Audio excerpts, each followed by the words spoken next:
Hey soul family, welcome back to the channel. This is the White Feather Tarot, and in today's reading we're doing a reading about your life, your past, your present, and your future. If you're interested and excited about this reading, these will be the 4 piles today. So for pile number 1 we have the Lapis Lazuli.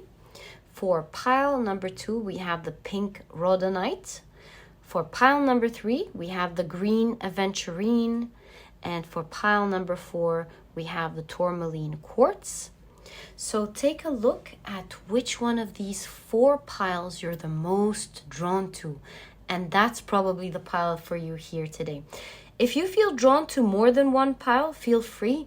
There's definitely messages there for you. It could also be your pile, so check that out as well if you want to. And as usual, you'll find the timestamps down in the description box. Click on your times and I'll see you in your readings.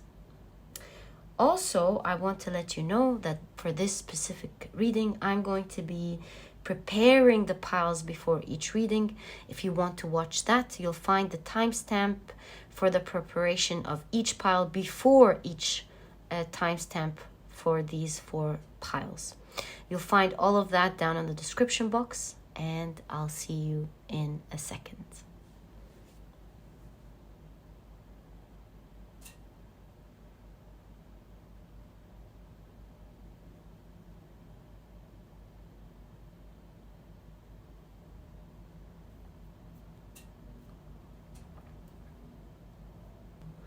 Hi, pile number 1. If you love the card picking process and the shuffling process, I left this part specifically for you. And now let's pick our cards together. If you're interested in any of the decks that I use, you'll always find that I leave their names down in the description box. Okay, so now we are going to be dividing your cards into 3 piles: past, present, and future. And we'll be doing that with each of the decks that we'll be using for this reading. Okay, so can we kindly get the right cards for pile number 1 for their past, present, and future, please? Past, present. It's really weird. I feel for the future that we have 2 cards here. So I'm gonna do that. I'm gonna take exactly what I feel here. Okay. Now, let's pick out our cards from this deck. And so let's ask, can we kindly get information about pile number 1's past, present, and future, please? This I feel as future. This I feel as past. And the present has 2. Interesting. Okay. Wonderful. Now, let's get on to our tarot cards. So that is the deck that you have chosen. Let's now shuffle with intention. So can we kindly get more information about pile number 1's past, present, and future, please? Wow. So 1, 2, 3. I want to have 5 cards for each pile, so that's 2.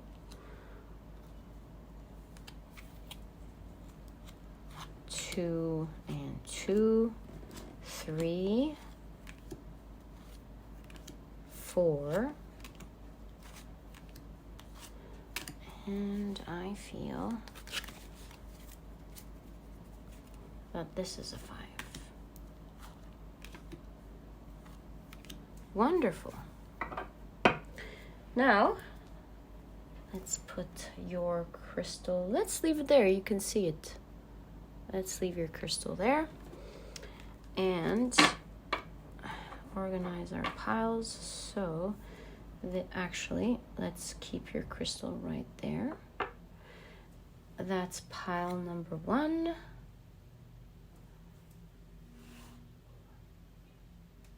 All right, that is pile number 2. Oh, no. Sorry, that is your present. Apologies.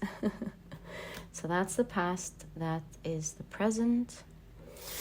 And that is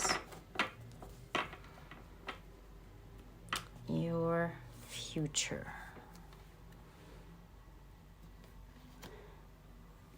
Wonderful.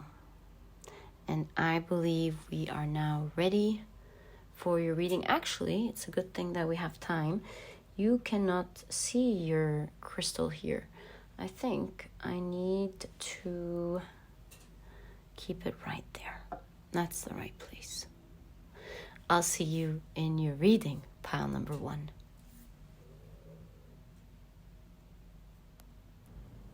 Hi, pile number 1. So you have chosen the beautiful Lapis Lazuli. And let's take a look at your life, your past, your present, and your future. We'll be starting off with your past first. Let's take a look at your cards. Let's see what you have. So, interesting. This is the first time that this card popped up. So this is your card. That's how it looks like. It seems like you were quite fortunate in the past, pile number 1. Seems like things were actually okay. And fortunate as in you may not have always had everything. Perhaps some of you could have, but you were quite happy and comfortable with what you had. You lived a nice life that was fit for you. You felt safe. You were taken care of in the past. You didn't know what was lurking on for you in the future, what could be happening.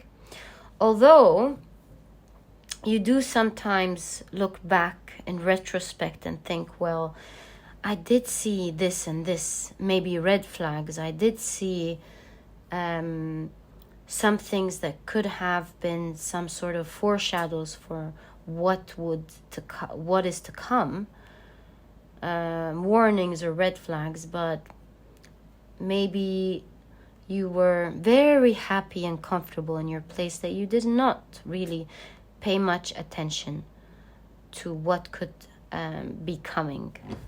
Pile number 2, you were happy in your place. You felt like you were in the right place. You felt like your life was together and safe and good. And you had what you needed. Doesn't have to be a lot, but you had what you needed and you were happy exactly and safe where you were. Thinking back, pile number 1, you would see that there were a lot of clues to maybe what could go wrong, or a lot of clues to the people around you that you may not have liked in the future, or a lot of clues to what could go wrong that you may not have chosen to look deeply into in your past, pile number 1. That's what I'm seeing here. The idea that something could go wrong in the past was quite foreign or alien to you. You did not think that anything would happen. And that's the depiction that I'm seeing here in your card.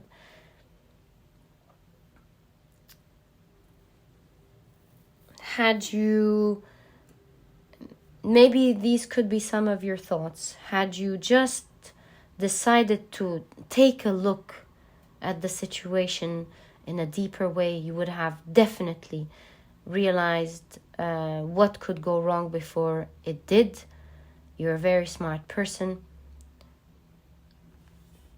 These are some of the thoughts I could see you having in the future. I could have looked into that, but I was very focused in my own world and my own interests during that time. So that's what I'm really, the type of energy that I'm seeing in your past, pile number 1. Comfortable past, things were about to change and happen. Things were about to change, different things were about to happen, but you kind of gave your back to these warnings in the past, pile number 1. Okay. We have Mercury in Capricorn with organization. Interesting. Let's put it here. Okay. Let's take a look at your tarot cards. You have the Ace of Cups. You have the Six of Swords.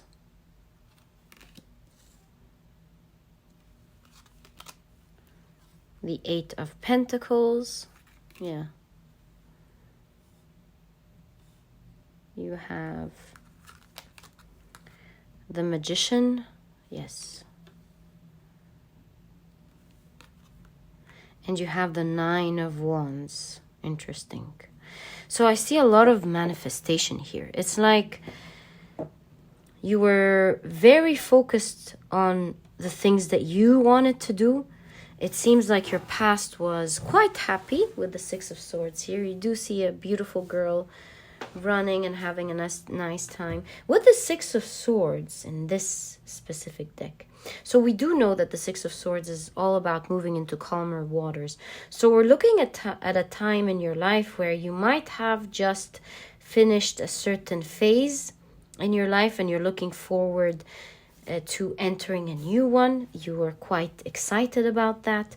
With Mercury in Capricorn, you seem to me like someone who is a hard worker, someone who's actually put in the time to plan their lives. Maybe didn't look at the warnings, but you definitely made a lot of plans. You were definitely on your route to manifesting the things that you want. There's a lot of young, excited, hard-working energy looking forward to creating the life that you want. Pile number 1. Very excited about your reading. I wonder what happened here. Why are we seeing some foreshadows here? Because in the past things are looking fine. You look like you're very, very focused in your interests in your work. It's like you love what you do. You're loving maybe the field that you're in, because it's really in alignment with what you wanted to manifest. And you do see here how you put in all the work and the effort needed to manifest it. The Nine of Wands, you see protecting your dreams, being confident, going out, trying to make it. So much hopefulness, so much power and power in working towards it. So much heart in it. Very interested in doing and achieving what you want. So much in love with your path and what you're about to create. So that is the past that I'm seeing here for you, pile number 1. Now let's take a look at your present. See what this foreshadowing is all about here. Okay. No, actually, we'll have to just keep it up there because we need the space for the reading. Okay, now let's take a look at your present. So 2 cards came out here. All right, so this is how your oracle card looks like. There's some sort of maze here. In your present, you're kind of realizing that it's not just about hard work. There's a maze here. Maybe you've realized that there's some sort of corruption, perhaps, or it could be that you know you're in a good position, but you might feel like there is a little bit of stuck energy here. You feel like you've been climbing, but you've been working, but sometimes it took you in areas where you didn't want to go. And there's a bit of confusion here. there's a need for help here in your present moment. You have your eye on someone or something. Maybe someone is halting you from progress, pile number 1. Maybe you have your progress on halt. You do see the bee standing here on the wall. Maybe you have your attention on something or someone, and you might not be putting in as much effort as you planned to have. Let's take a look at the rest of your cards first. We'll find out more about what this is. Definitely have your eye on something or someone here. It's taking away your attention, even though there's so much potential for you, pile number 1. Your reading is all about manifestation. You're very focused on your dreams, my beautiful pile number 1. Ooh, you have Saturn in Scorpio with inheritance. Okay. Wow, you have the Sun in Leo with fortune. Wow. So a lot of you at the present moment could either be in a very good place financially, or you're about to manifest in your phase of your life. In this phase of your life, you're about to manifest huge fortune. Wow, pile number 1. All right, this is looking great. There's again the maze. Remember, we saw a maze here. So you are in some sort of maze, or you are in some sort of or a tricky situation. You feel stuck about something, which we'll get into in a moment. But actually, so far so good. It seems like your future is bright, and you are attracting a lot of fortune to you. All right, let's not forget that we did see some sort of foreshadowing. Maybe this maze here shows us just how much you had to go through to create this success that you're about to enter into, or maybe you're already into.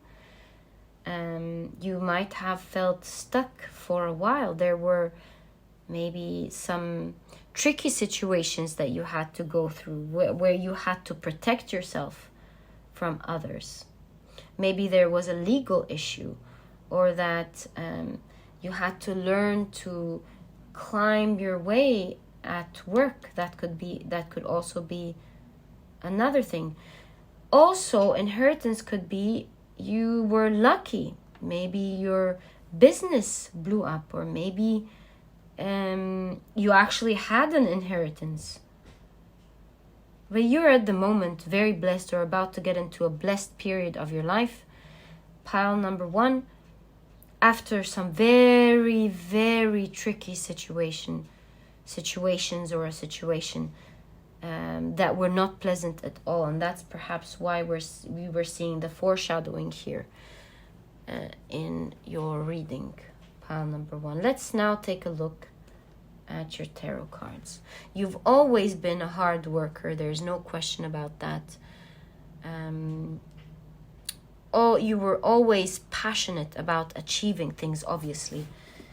And my dear pile number 1, what can I tell you? It seems like you're attracting something here. Big. Let's find out together. So this is not even the future energy. This is now. You're either living that, or you're about to get into that.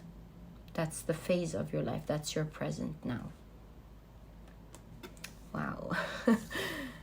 Love your cards. Okay. Let's take a look at your tarot cards.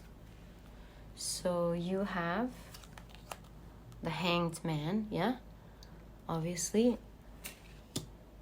I'm seeing fortune. You're a very fortunate person.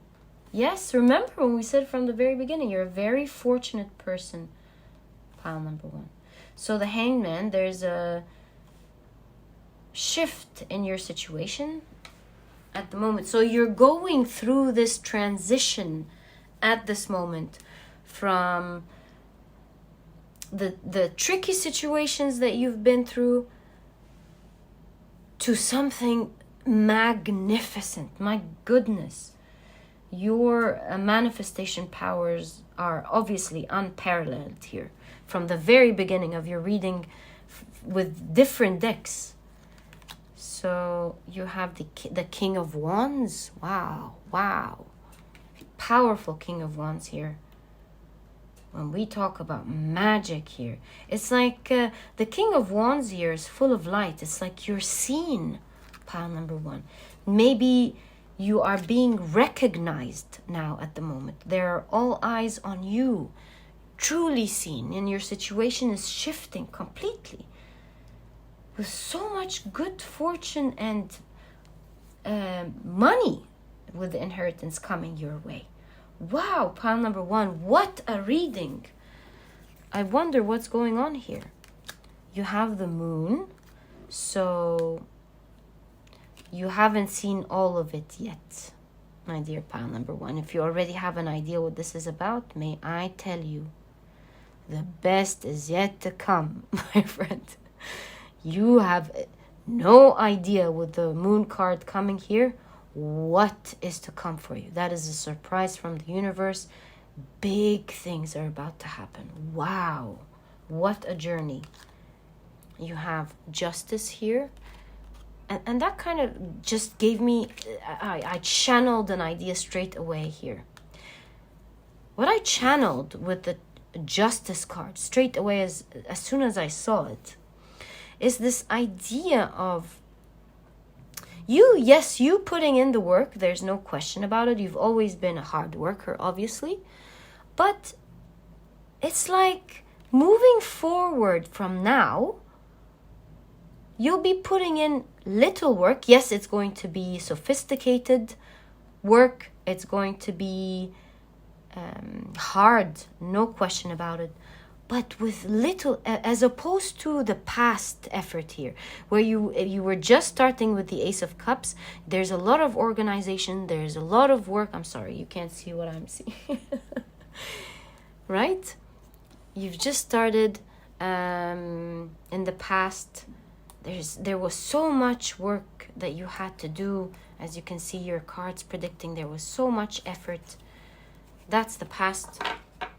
Maybe the foreshadowing here was talking about you not knowing just how much you're going to have, because we said you didn't have a lot, but you were happy, my dear pile number 1. So the foreshadowing here doesn't need to be negative.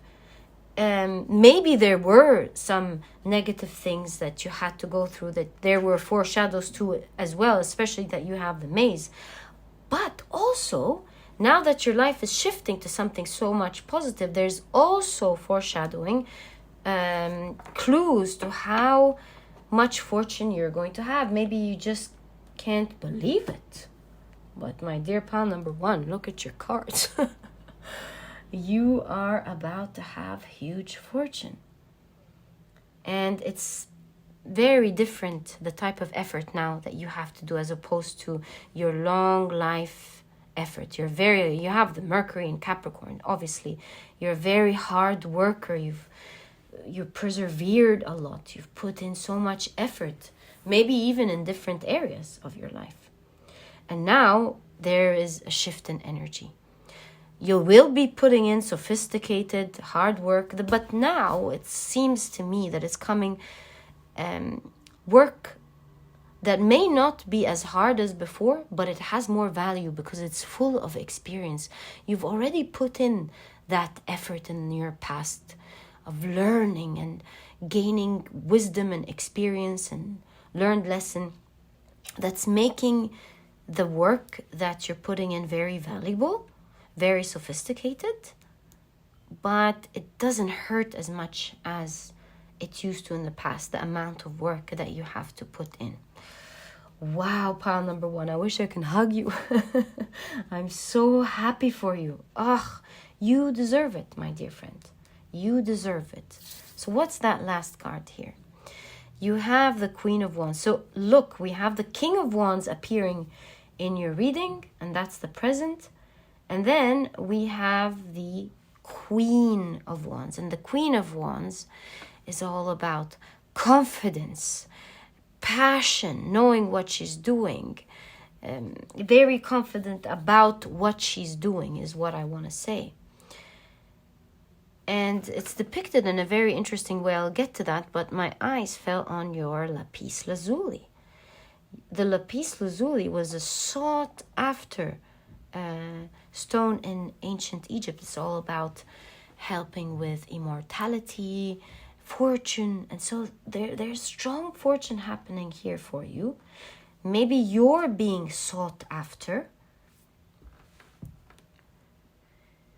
And now you're being more careful with the Queen of Wands than you have in the past, where you were very focused in the past about only the things that interested you. There might have been a bit of naivety when it came to your safety. Now you've understood a lot about the world. It's like you have your eyes open, either on people or the people who could hurt you. Now you have your eyes open. Now I understand what this is about. You're very careful about your surrounding. Aha. You're very careful with your surrounding, pile number 1. You're no longer afraid of what's to come because you've learned a lot. You're very careful. You have your eyes open, unlike the past where you gave your back to maybe the people you trusted, or the work, the employee, your colleagues, or maybe how the world functions. Maybe there were some dishonest transactions that happened. Yeah, corruption. Something happened in your past that was just wrong, and now you have your eyes open. You're no longer just focused on your manifestation, but you have your eyes alert. You're alert to your surrounding, making sure that you don't think of it as perhaps in the naive way or the rose-colored glasses way in the past, where things, you might have thought that things were fair. You put in the work and things will be okay. Now you've learned that maybe the people around you aren't good. Maybe there's corruption. Maybe someone wants to come and take your effort. Maybe. The maybes are endless, but one thing is for sure. You're careful now. You are shining. Oh my goodness. Look at the Queen of Wands and the King of Wands. My dear pile number 1, your cards are powerful in your present. You're shining. You are confident about who you are and what you're manifesting. And there's a lot of fortune coming your way, a lot of finances. I'm so happy for you. I can hug you. All the best of luck with that, pile number 1. I hope your situation shifts into something amazing. And I see you there being confident, waiting for it, knowing it's going to happen, minding your own business, but at the same time being very careful. Good job, pile number 1. Good job. I'm so happy for what is happening for you here in your current situation. And now that we've had a good look at your present, my beautiful pile, now I'm excited about your future. Let's find out together what your future is. Okay.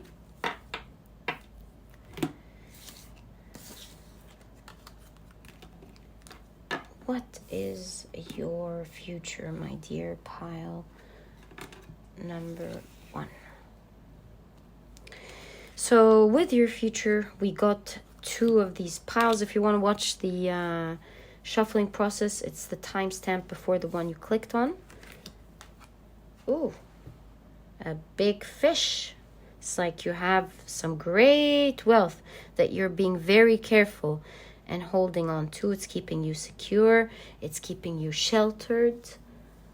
You're very proud of what you have created here in your future.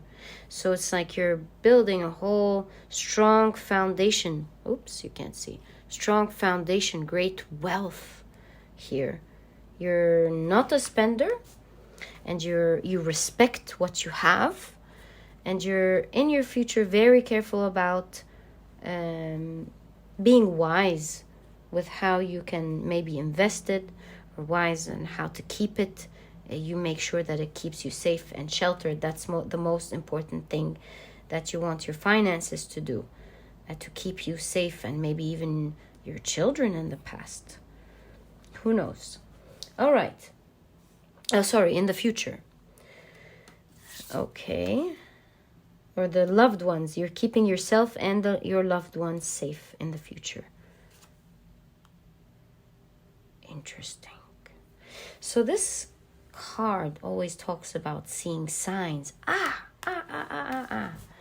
So that's probably why this card wanted to come up.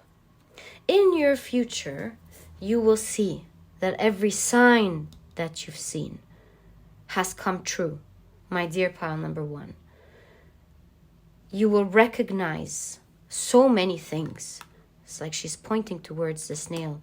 You will slowly recognize why you've been through some difficult times, what you've learned, why that came, and you would choose it if you had to all over again, despite the fact that it might have been very tricky. You can't see what I'm seeing. Despite the fact that it may have been very tricky in the past. It was a maze that you didn't know how to get out of. You could have felt stuck. But now you would choose the same lessons all over again to be blessed the way that you are here in the future. You feel loved, you feel unique, you feel well rested and comfortable in your future. Again, you do see a simple bed, which kind of signifies to me that you will live a comfortable, happy, luxurious life, but you're not going to be an overspender, because you have someone here who's sheltered, but you don't see a lot of extravagant clothes. In fact, they're naked, but they have but they are also sheltered at the same time. Again, it's like you're choosing wisely how to spend your finances. You have recognized that you were always loved, and that the signs and the synchronicities that you've seen were all true. You now believe in the universe more than ever. You believe in the signs that you're seeing more than ever, and now there's a balance, because you could have always believed in the signs, by the way. You always felt fortunate, even when there weren't a lot. But now you've learned that when there are tough situations, you won't lose faith in how the universe takes care of you. Now you understand that when there is a difficult situation, it's there to help you upgrade spiritually. You're going through a spiritual upgrade, ascension. And now you recognize, okay, so what do I need to do now in order to ascend it was 33 as I saw that.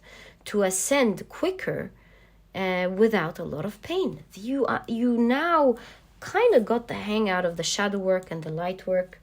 You, instead of going down the rabbit hole of experiencing emotionally how hard it is and being stuck there, I feel like in your future you're like, okay, we're not going to go through all this again, all through this hardship. What do I need to learn? I'm going to cry it out.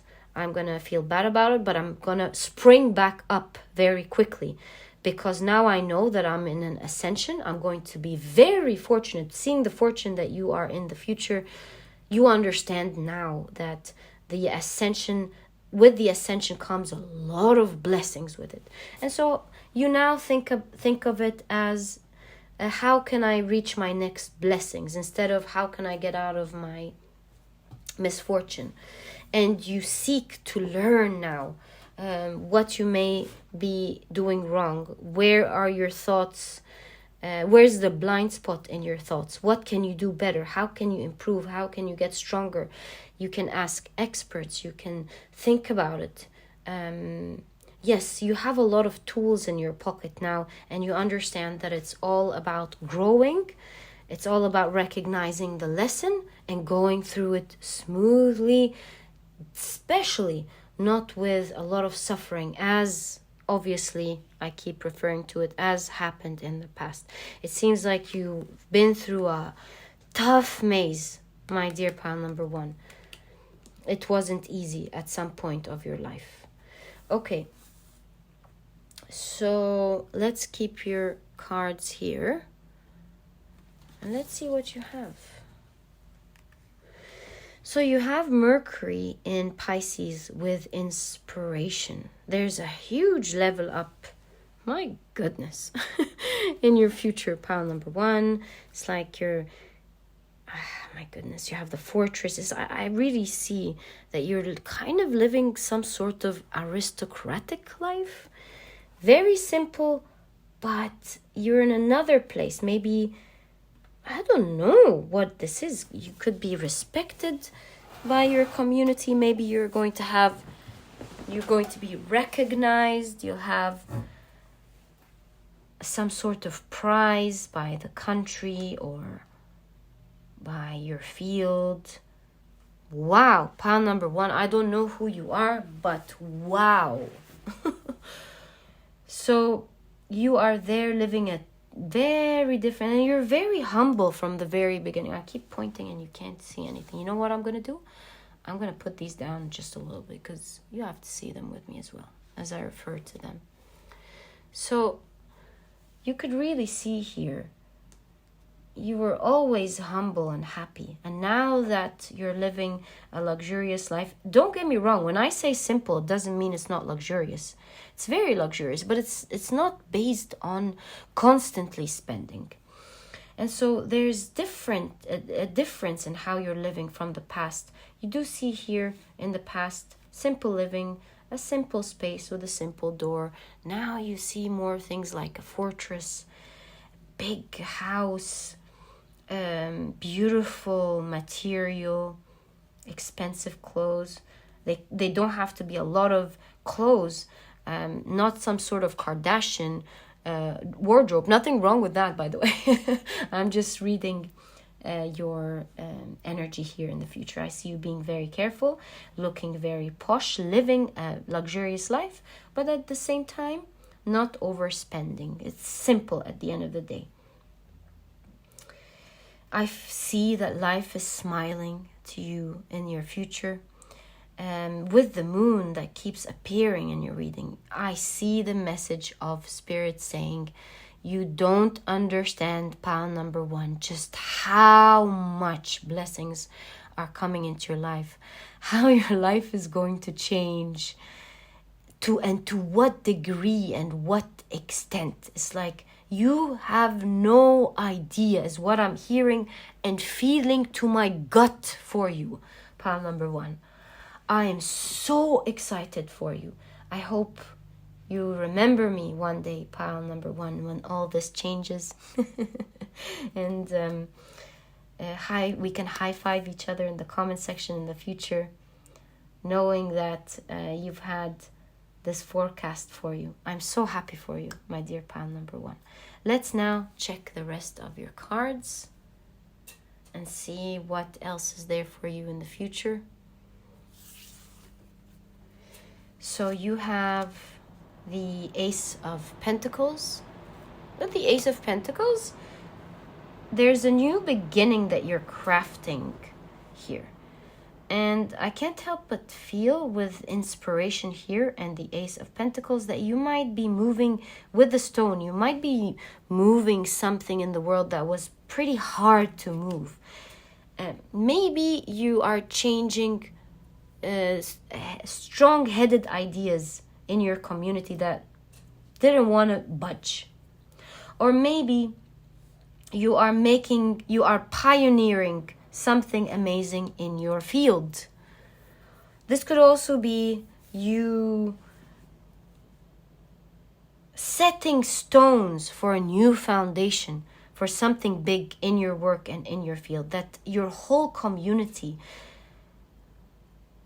will recognize you for, will be very thankful for, because you're setting the stones for something in the future, just like the fortress here, something strong to be built. Bravo, pile number 1. I feel like I don't want to finish your reading. It's been going on, and I can't stop. I love it. Oh, so this came up. What is that? We have, oh wow, the Emperor. You see, like you're a boss, man boss or lady boss.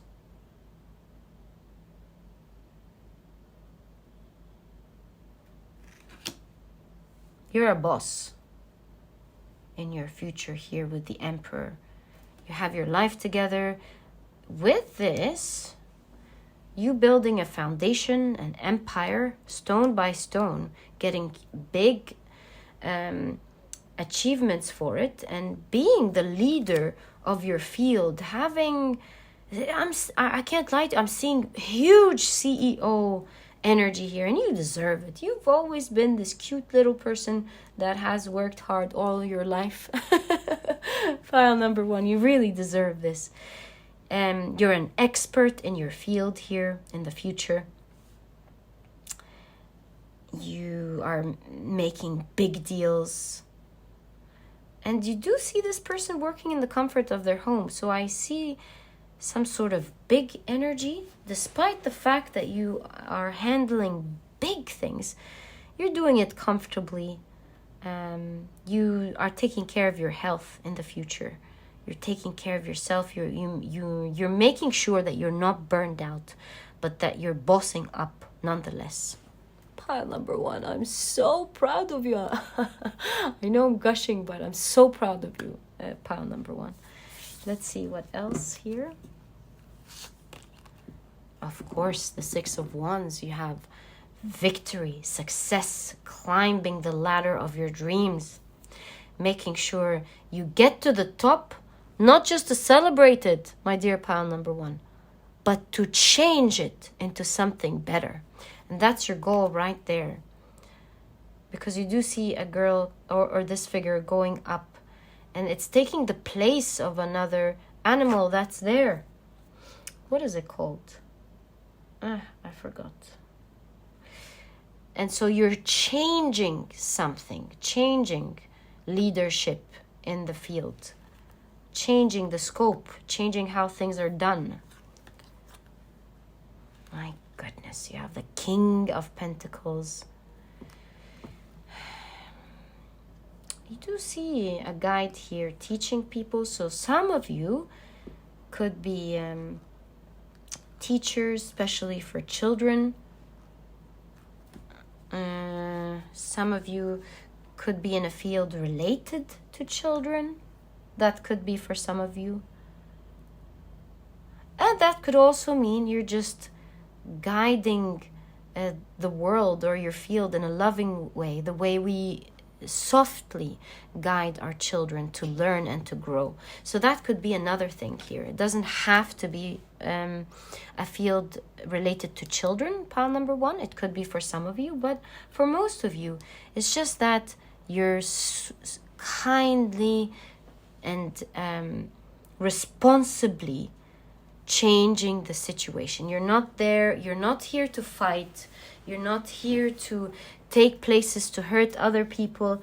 You're cooperating, you're leading the way with love and light, making sure that things do change, but at the same time, you're not hurting anyone. You're helping everyone else grow with you.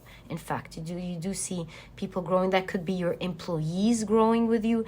That could be the other companies in your field lovingly growing with you. You're not here to compete, to push, to fight, to do corrupted things as you may have experienced in the past.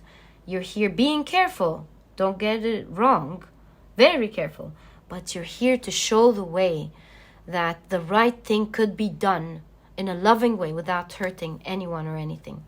Pile number one, I love you. Please, if you're pile number one, leave the moon emoji down in the description box. I would love to get to know you. And last but not least, the queens in your reading, the Emperor, the King of Cups, and now you have the Queen of Cups. And you have had a lot of court cards throughout your reading. See, that's the sort of energy that I am seeing is all about you. With the King of Cups and the Queen of Cups. Loving energy. You're here to help and to love. You're not here to fight. So with the Queen of Cups showing up in this reading, you're here to guide and to make sure that as you go up, you're taking other people with you. You take the time to slow down, to comfort others, to teach others and guide them so that they are capable of going up with you. They're not left behind. So this is showing me that the reason you'll be so blessed is because you're not the sort of emperor who's just focused on themselves.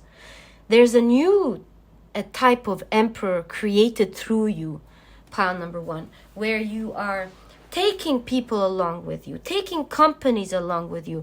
Perhaps you're teaching other companies before you reach the top how to do it. When you have other people contacting you, hey, how did you do it this way? Well, I'm willing to meet you and to teach you and let me and my staff help you put it together the way that we did. Come along. I want to help you out. You're not here for egoistical reasons, pile number one. You're here to take care of yourself, your loved ones, and everyone else around you. And that's why now I understand why your energy is attracting so much blessings and wealth coming your way. My dear pile number one, what I want to tell you is be ready, pile number one. Be ready. You're about to enter a world, an immortal world, full of fortune that you cannot even begin to grasp or understand. Pile number one, I hope you remember me when this happens to you. I'm sending you a huge virtual hug. I'm so happy for you. I'm so proud of you. And I am rooting for you, pile number one. All the best of luck with that. And pile number one, if you've enjoyed this reading, please give me a thumbs up. Subscribe to the channel so that you never miss a reading that I upload. Don't forget to click on your notification bell. And don't forget to check out my productivity book. It's a small book you won't procrastinate on reading. And it has all the key advice and secrets to becoming a productive person right away, all while enjoying it. If you're interested in that, you'll find a link to that book down in the description box. And pile number one, it was such a pleasure doing this reading for you. And I'll catch you in the next reading. Bye. Hi, pile number two. If you love the shuffling and the card picking process, I left this part specifically for you. And if you're interested in any of the decks that I use, I always leave their names down in the description box. Okay, so the way we are going to prepare our piles is that we are going to be dividing them into 3 sections, of course, corresponding to past, present, and future. So can we kindly get information, please, about pile number two's past, present, and future? Wonderful. Okay, let's now take our next oracle card and also shuffle with intention. So can we kindly get information about pile number two's past, present, and future, please? Whoa, okay, well, we're not going to take the first one that fell, right? We are going to go like this. Ah, I see this one sticking out. Let's take it. Wonderful. All right, let's put your crystal right there. And we are going to be taking out 5 tarot cards for each of the piles. So again, let's shuffle with intention. What is pile number 2's past, present, and future, please? What is pile number 2's past, present, and future? I feel these here. All right, so 1, 1, and 1. I feel this one wants to come out. 2, I feel this one. So that is 2, and that is 2, right? 3. I feel this one, I'm sure. 3 and 3. Wonderful. All right. 4. 4 and 4. 5.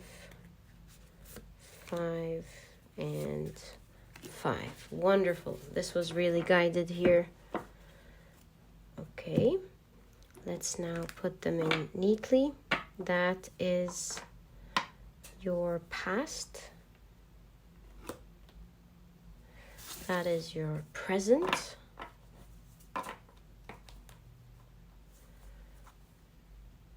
Right?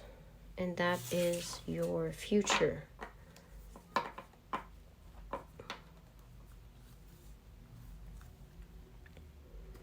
Wonderful. I think we're now ready. Let's put your beautiful stone right there. And let's get on with your reading. Hi, pile number 2. So now we're taking a look at your life, your past, present, and future. Let's start off with your past first. All right, so let's see what you have. This is your oracle card. So in the past, I feel like you were taking care of yourself emotionally, pile number 2. And that makes a lot of sense because the pink rhodonite is a stone that's all about compassion. It's all about emotional balance, clearing away emotional wounds and scars from the past. It has nurturing love. So I see here in your past, pile number 2, you were holding on very tightly, making sure that you try to heal all of the things that happened to you before. You were taking care of your emotions. You were taking very good care of yourself. And you were working on healing, shadow work. There is this also idea with the nakedness here. It's like you're reinventing yourself. You're not afraid. You weren't afraid in the past to take a look at yourself naked to see what could have gone wrong, where you could have gone wrong as well, where you were right, where you were powerful, and being proud of yourself with the things that you've done right, but also learning from the things that you may not have understood or known how to navigate through in the past. Pile number 1. So that's the past we're looking at here. I see you taking very good care of yourself and healing, finding compassion for yourself, forgiving yourself for what happened, and being adamant and persistent about finding a way to heal what you've gone through, to become stronger is what I'm seeing. Pile number 1. So you have Mars in Taurus with defense. All right. The things you have gone through were not easy at all because you were dealing with a lot of people that were combating with you. It seems like you had to defend yourself a lot with the defense here. And these weren't easy people at all. Sorry. Pile number 2. you were dealing with some very tough people. This kind of makes me feel like you were ganged up against, and you had to stand up for yourself all by your own. You had to believe in yourself. You had to believe in your cause or your situation. And you stood up very strong in front of these people, despite the fact that you appeared to be very vulnerable, very honest, very pure. Others around you thought that they could win over you very easily, and they found you to be a very hard opponent to deal with. Someone who's not going to back down. Yes, you might seem to be a loving person on the outside, but they have underestimated your defense. They have underestimated just how you can stand up strong in front of anyone who tries to think that they can bring you down. So that wasn't easy. You weren't dealing with, may I say, honest people. You weren't dealing with good people. This looks to me more like narcissistic kind of energy. Jealousy, maybe. This ganging up. Narcissistic, jealous, opportunistic people. Whichever case, these people thought they can handle you easily, and they've realized soon that you are unbeatable. Despite the fact that you do appear maybe emotional or honest or kind, there's a lot of innocence to you. With the nakedness as well, you're open. You are very open with your emotions. You voice out how you feel. You don't do any snaky behavior. What's on your mind is out, very visibly seen. You're not plotting against anyone. You're a good person. And so in the past here, I see ganging up, thinking they could take you for granted because of your openness, because they think they know so much about you. But it turns out that it's not about knowing so much. It's about what someone is made up of, their internal power, their internal strength. The people around you quickly learned that you would defend yourself to the end, that you're a very tough opponent, a force to be reckoned with, for sure. And it's like your exterior does not match the interior that they found. There's huge dichotomy in energy here, where you seem so loving on the outside, but so bold and strong and willing to stretch it out and take it to the end on the inside. You really shocked these people. You've shown them that compassion could be even stronger than being mean, because your compassion and love did not come from a weak place at all. It came from a very strong place, and they had to find it out. Pile number one. Pile number two. I'm very sorry about that, for sure. But you've been taking care of your emotions very well in your past. I see in this time of the past that we're looking at, you have this was a time where you were crying, where you were left alone, and you decided to stay alone because you were very focused on healing yourself. And that's why you have the pink rhodonite in your reading. My beautiful pile number 2. All right, now let's take a look at your tarot cards and find out more information about your past. Oh, yes, you have the Tower here, of course. I'm so sorry, pile number 2. I am so sorry. It looks to me here like a strong foundation has been disrupted. Pile number 2. everything that you have understood about your past, it seems to me like it's been destructed and rebuilt. Your foundation maybe of friends and family, your work. I'm seeing a strong foundation being brought to the ground. And it's like, this is a time of your past where things were so bad that you felt like everything in your life was brought down. I'm so sorry, pile number 2. I really am.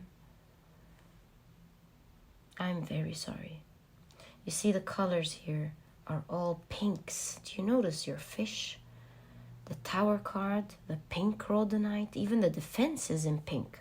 What an interesting message here. And pink is love. Despite the fact that it was so aggressive, you've handled your life with grace, with love. You never resorted to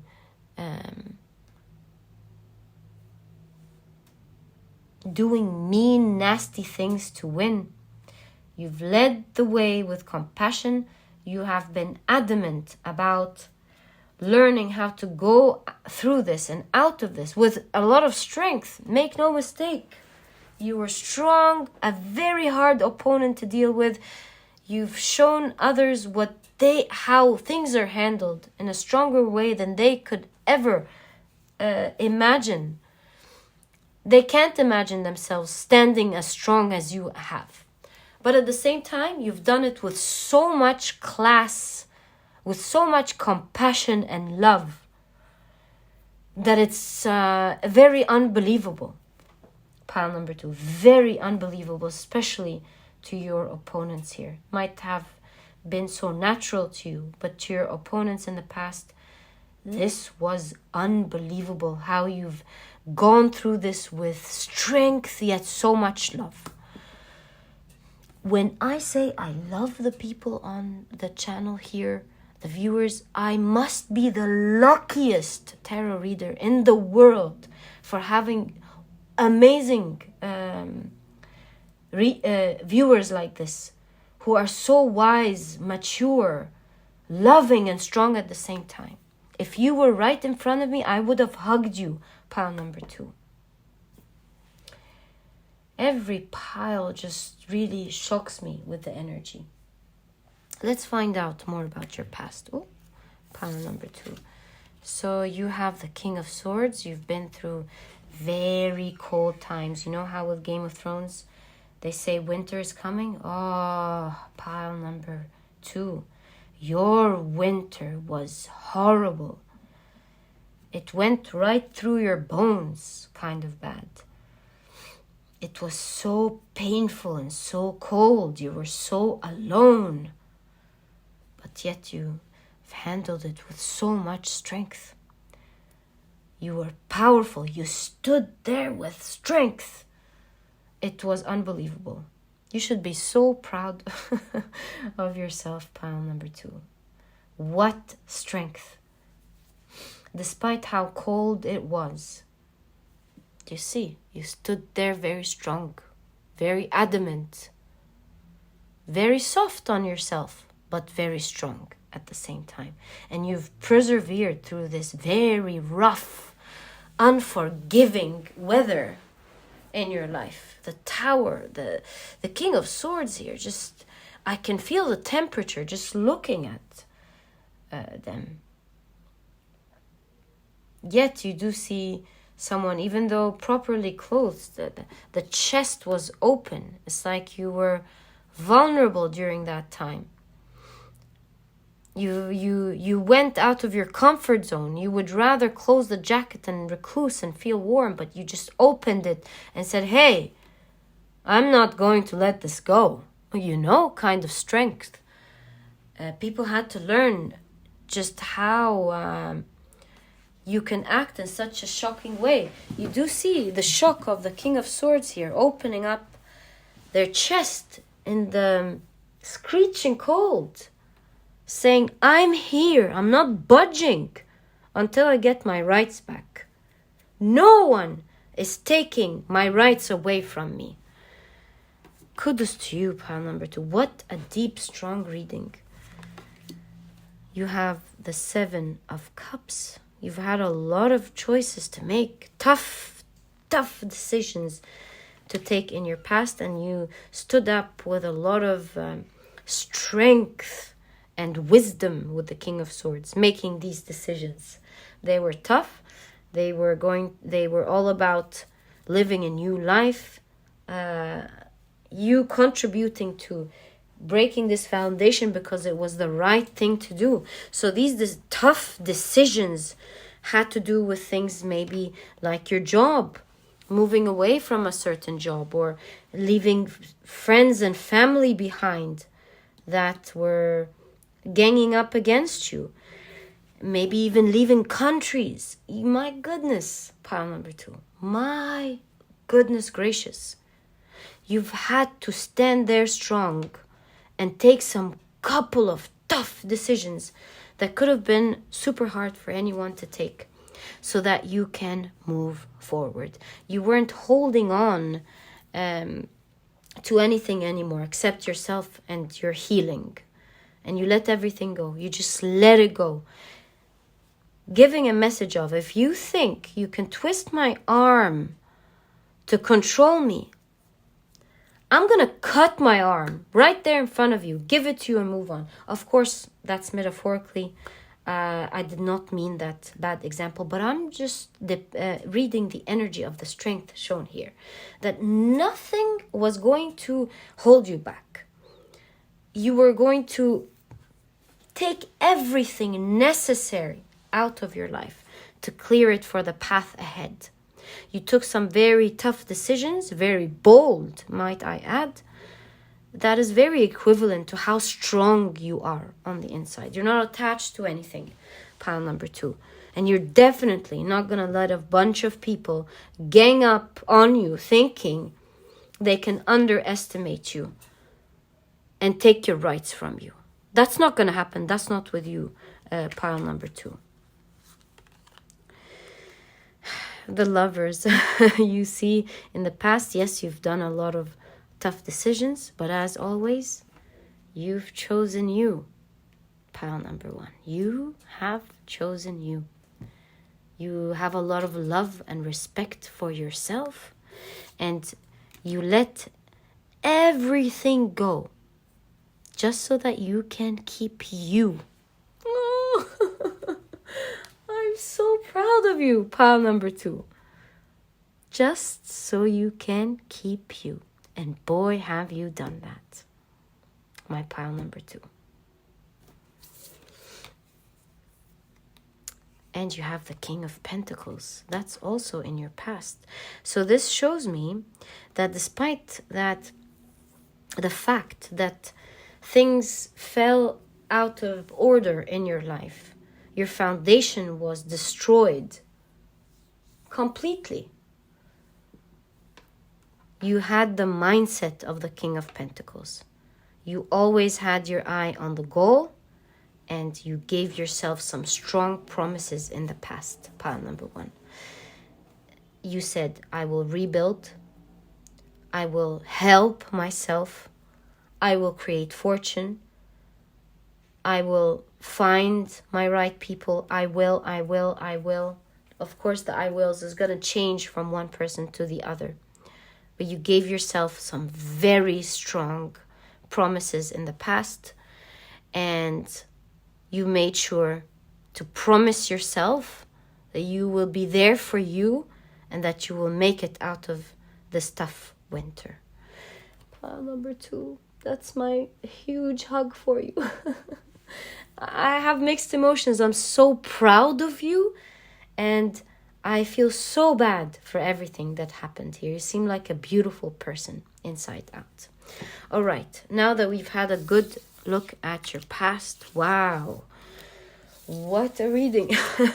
We're now gonna take a look at your present. So let's see where you're at the moment.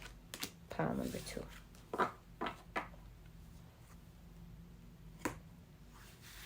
Okay. So, taking a look at your present. Wow, we have very different energy here. Okay, what else do we have here? We have Jupiter in Aquarius with innovation, so you're reinventing yourself. Pile number 2. I see a lot of giving in your present reading. In your present reading, so if I were to look at these 2 cards in conjunction with what we've read, it seems like you've healed at the present moment. You've re-innovated yourself. You've come out of this super strong. You've changed a lot, that is for sure. You're standing up strong as usual. And not only that, but it seems like you're helping others as well. So you're not only have you helped yourself, but in your present, wow, the synchronicities. Do you see that? 22 and 11. Wow. 1050 in your reading as well. So you were greatly supported by the divine, by the universe. You were greatly supported. You were never left alone. I see a lot of spirit guides around you being there. You were never left alone. Despite the fact that you do see you standing alone in the 3D in your past cards. And so in your present moment, what I do see is that you have overcome this energy. You're now fishing for your dreams, fishing on what to get next. You're very creative, a very creative pile here. Innovation. You're working on something creative. And this creative endeavor that you're currently working on obviously will be helping a lot of people. You have a lot to give. You have a lot to share. These could be ideas or that maybe project that you're working on that can help others. You're definitely helping and being creative at the moment in your present life. Jupiter, of course, is a planet of great luck. So you have a lot of good luck surrounding you at the present moment, pile number 2. And you're sharing your love and compassion with others in a very creative way. Let's find out more here about that.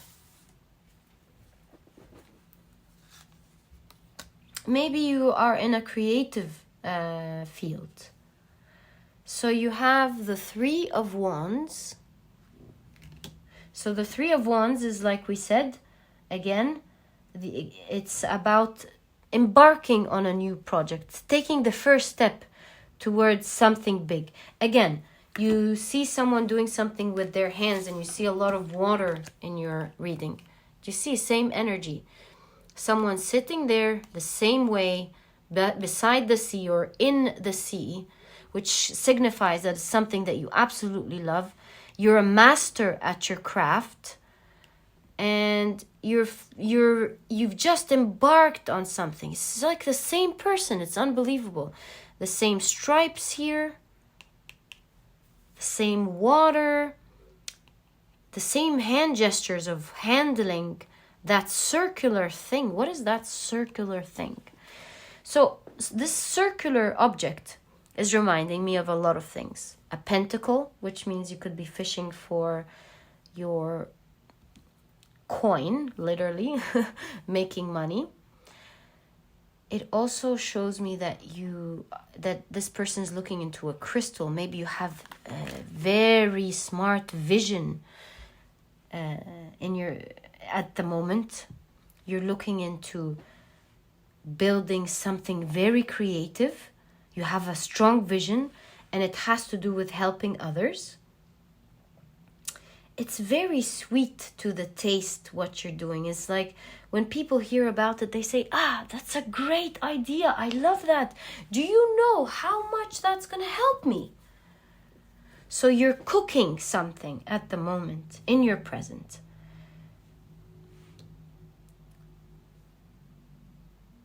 That's super creative, with a very brilliant vision. You know you're going to do something amazing. Pile number 2. All right. So very focused on your work, not on the surrounding anymore. Where did they go? You cut them off, obviously. Since they didn't, in tarot, of course, we know that what doesn't appear is as important as what appears. So we don't know yet, but so far, they're not in your reading. You seem to be doing okay. Looks like you cut everyone off. All right. You have Judgment here, which again shows that you've risen from the past situation. Do you see? I love this card with Judgment. You see some characters being stuck in their bubble, stuck, and a character that popped out of their bubble. They realized that they're in a bubble that they don't have to be in, that the sea is big.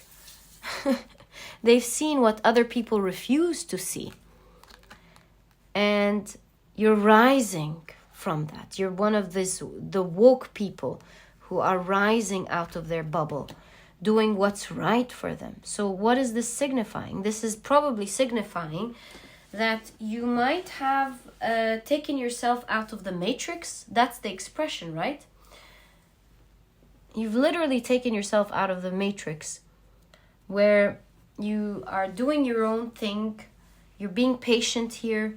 It might not be bringing a lot, but it's enough for you to survive.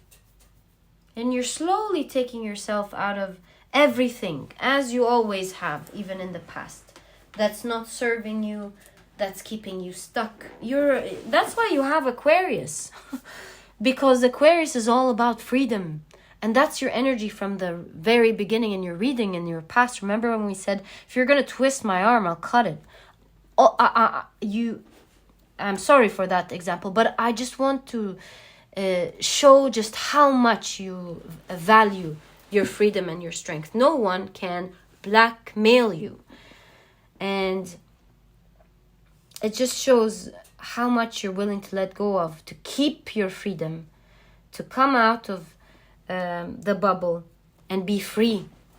And so you're a long-term thinker. Let's not say cut off arm. Let's say break the arm and then heal it in the future. And so this shows that you are willing to take strong measures to keep your freedom, to do what's right for you, to never be blackmailed, to never be put in a position that you hate and despise. You're a very strong person with big visions and big dreams, and willing to be there for others and help. You're sharing your blessings with others. Who are you sharing it with here? You're sharing your blessings with others. We'll find out more. I think it's going to be different from one person to the other. So it looks like you're at a time in your life where you can help others. Pile number 2. You're a very compassionate, loving, and giving person. I'm not surprised. So yes, you're helping others. You're at a phase of your life where you're not just helping yourself and keeping to yourself. No, now you're at a place where you're stronger and you're helping other people. You're working on your vision and you're rising from the situations that you don't like. You're freeing yourself from the matrix here. Wow, you have the moon.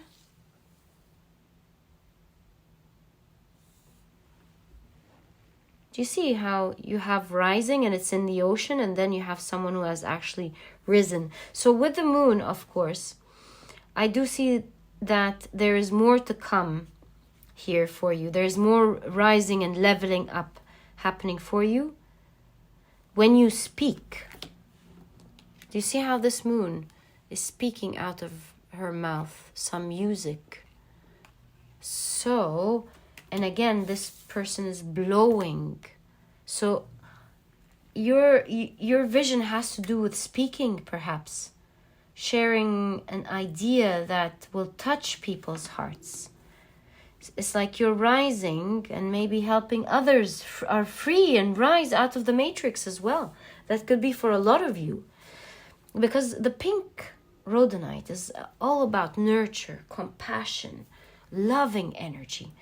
And I'm not surprised that the moon here is doing the same. And so the moon could also signify that you could be a therapist, someone who speaks love and helps to heal, or you could be someone who guides others out of the bubble,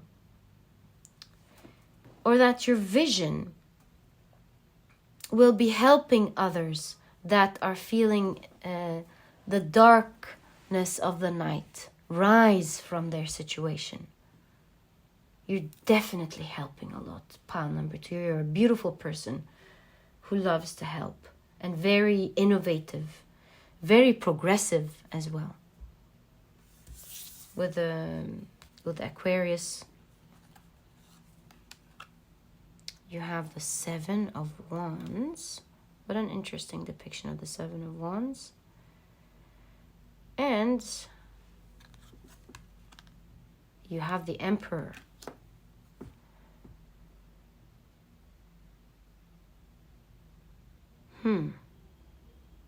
With the Emperor, of course, straight away we can see that you've built power. You're now very stable. You've learned so much about yourself.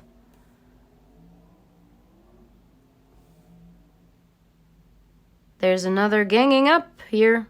There's another ganging up.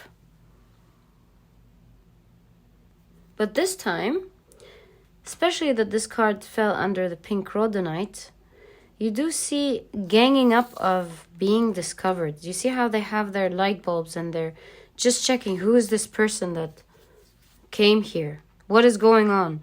So that could be your competition. You're not going to be attacked, but you seem to be someone who's doing things in a very creative, innovative way in your field, and your competition is discovering you. They're like, who is that person?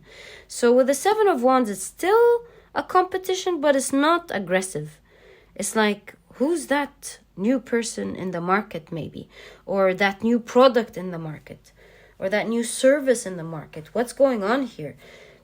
This service sounds really good to the ear, to their customers or our collective customers perhaps. This person is actually helping people out. It's working. So what's going on here? So there is this competition for sure, but it's not harmful competition. It's not competition that's meant to harm in any way. But you do see a lot of people discovering you and saying, hey, who's that? Who's pile number 2? What are they doing? And it's falling under the pink rhodonite because they're seeing someone who's speaking with love. This is not someone who's here to hurt anyone. But it's still someone who's very strong in their place.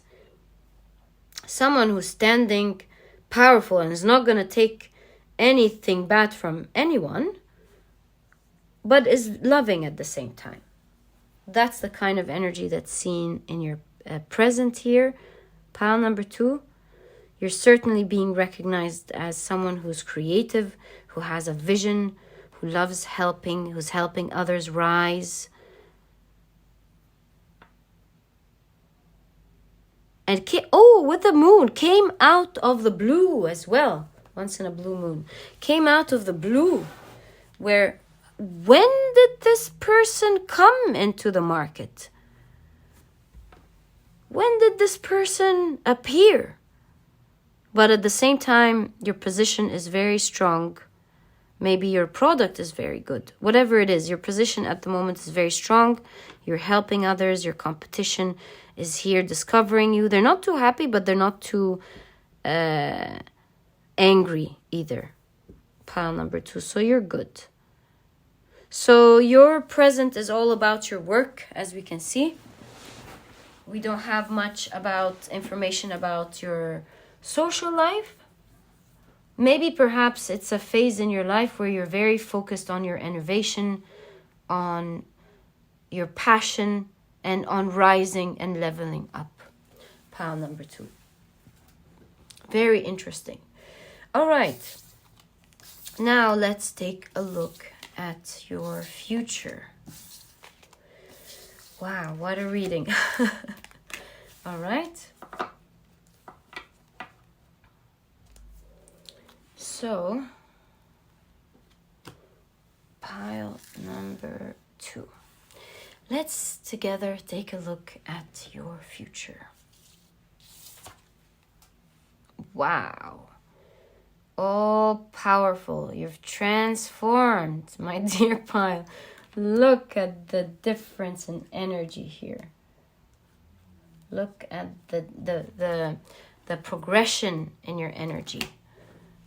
Look at that. We're going from someone who was taking care of themselves all alone, taking care of their emotions, to someone standing up on their own 2 feet, being strong and helping others along the way, to someone who's built some sort of empire maybe, or someone who is has a strong foundation, standing strong like a king or a queen, doesn't budge when other people hurt them. You see the difference here. So you had defense and you had to fight very hard in the past with the people who hurt you, but you do see someone who's standing in their place, who has so much power.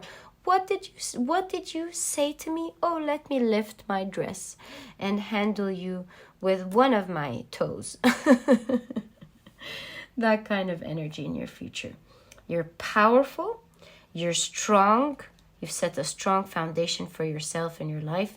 You've leveled up and upgraded as a person, as a personality, and as a character. You've always been a force to be reckoned with. But my dear pile number 2, in your future, you're now, you can even see that person went from being naked to wearing a nice simple dress to a very posh queen-like dress.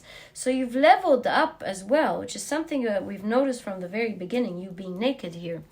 There's leveling up constantly in your reading, in your personal power, as well as your belongings or your financial situation as well, along with your power, your social status as well.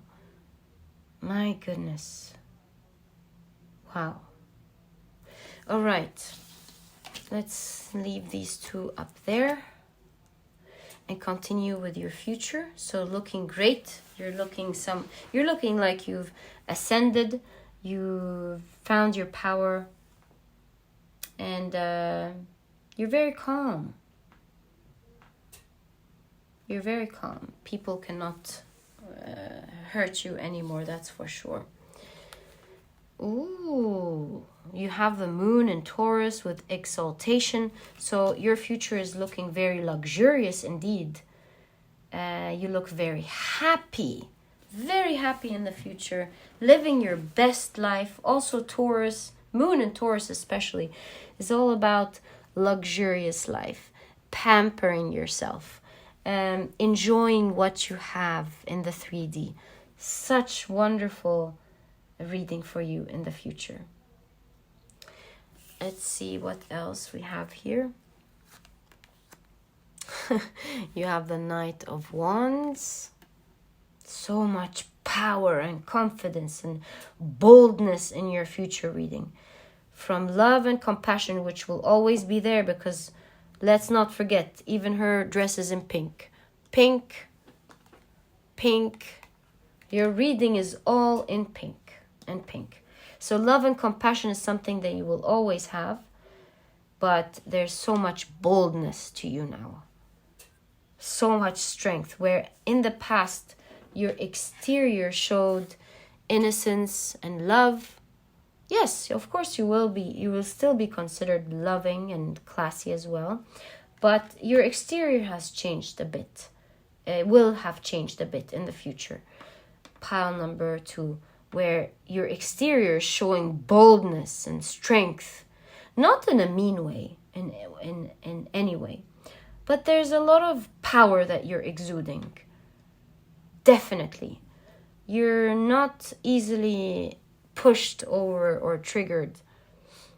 It's not like you're hit and then you deal with it. No. In your future, you see someone who's standing very strong on their own 2 feet and showing power for sure. Wow. Queen of Swords. Who are you, pile number 2? My goodness. So you have a lot of queenness in your future, if I can say that. You're in command, you're in control. You've planned and built something properly with the Queen of Swords. That could be the strong foundation that you have here.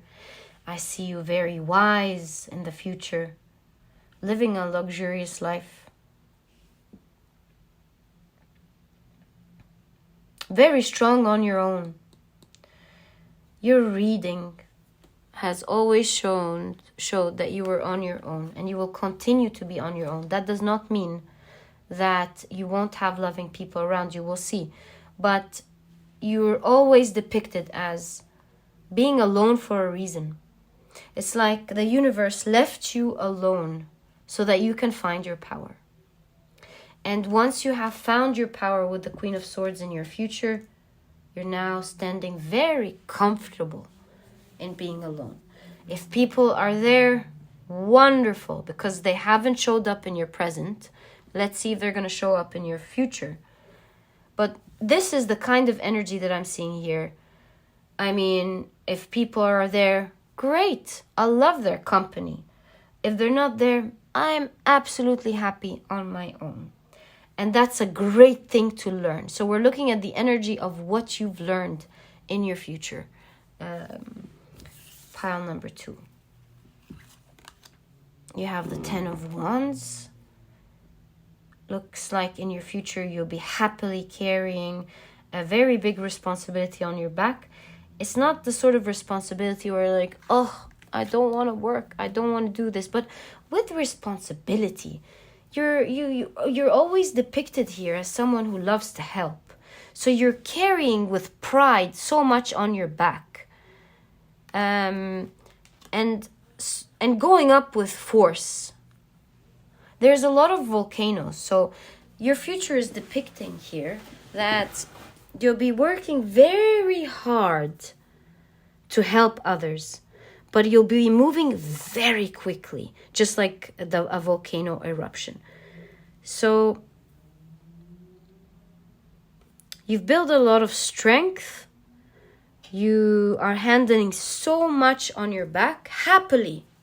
You're very determined about reaching, and I don't want to say your goal. We're usually talking about your goal, but your goal has to do with others. You have a goal for your community or for the world. That's your goal. It's more important than you achieving your dreams, which is very important. Don't get me wrong. But what I want to say, that's why you have the pink Rhodonite. You have such a big goal in your heart that has to do with helping something, maybe the environment, or maybe the people around you, or maybe a country even. And making sure that you achieve this goal in your lifetime, this great help that you would love to carry on your shoulder with so much love and power. You're standing there in your future very strong, making sure that you achieve this big goal. And along with that, you would have created such a strong foundation that is giving you power and luxury. But all this luxury and all this power in your future is not stopping you from carrying so much on your back, making sure that you reach that goal that you set out for the world. Pile number 2. You have the Two of Pentacles and, ooh, the Empress. What is that? Do you see how this rabbit is entertaining these two children with the coins? So what are you doing here?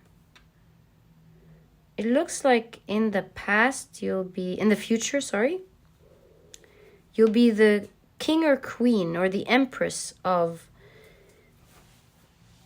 distracting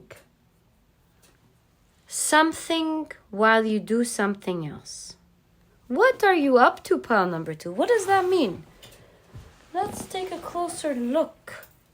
And here's your fish, the one that you held so strong in your heart. So now we understand that you have a very big goal even from the past. That's very important for you to achieve. And in order to achieve this goal in your future, pile number 2, it seems like you will be distracting someone to let it pass. You see what I mean? For example, let's say you are looking out for the environment, for example.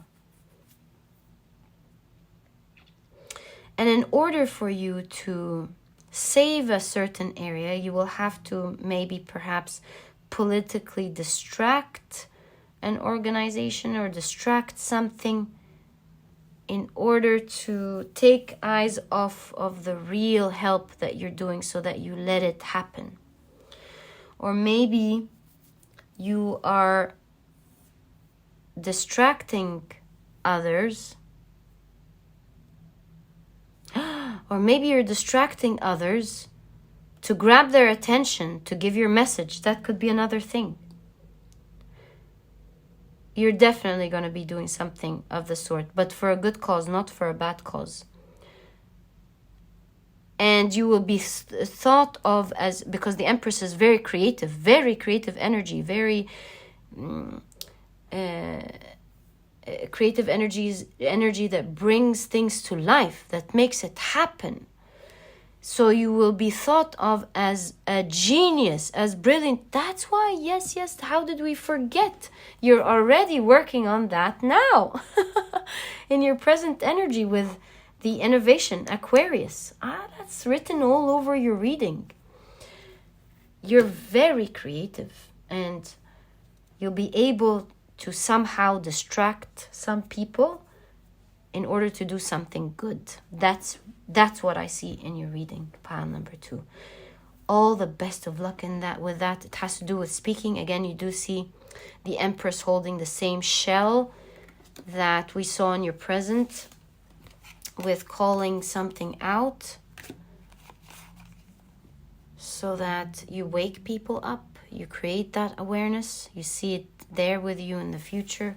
See that beautiful Empress looking all dolled up, looking gorgeous, has her hair done, wearing her jewelry, beautiful glowing skin, beautiful clothes, sitting on her throne, beautiful. Pile number 2, what a life. I mean, if we can all have thrilling lives like that. Good job, pile number 2. I wish you all the best of luck in your future. Your story amazed me, inspired me. My heart is throbbing. I wish you all the best of luck with what you're doing. And if you've enjoyed this reading, please give me a thumbs up. Subscribe to the channel so that you never miss a reading that I upload. Don't forget to click on your notification bell. And don't forget to check out my productivity book. If you want to become a productive person right away, all while enjoying it, I wrote a small book. You won't procrastinate on reading it.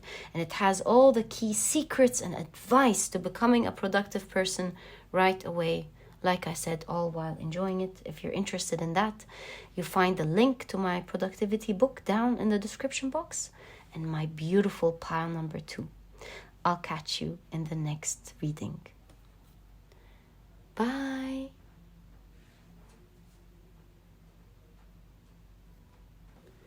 Hi, pile number 3. If you love the shuffling and card picking process, I left this section specifically for you. And if you're interested in any of the decks that I use, I always leave them down in the description box. Okay, so the way we're going to be doing this card preparation is that we are going to be dividing them into 3, of course, with the past, present, and future. So can we get more information about pile number 3's life, please? Thank you. So we have 1, 2, and 3. I feel this one. I think it has to go here. Okay. Let's now pick our second deck. Pick up our second deck.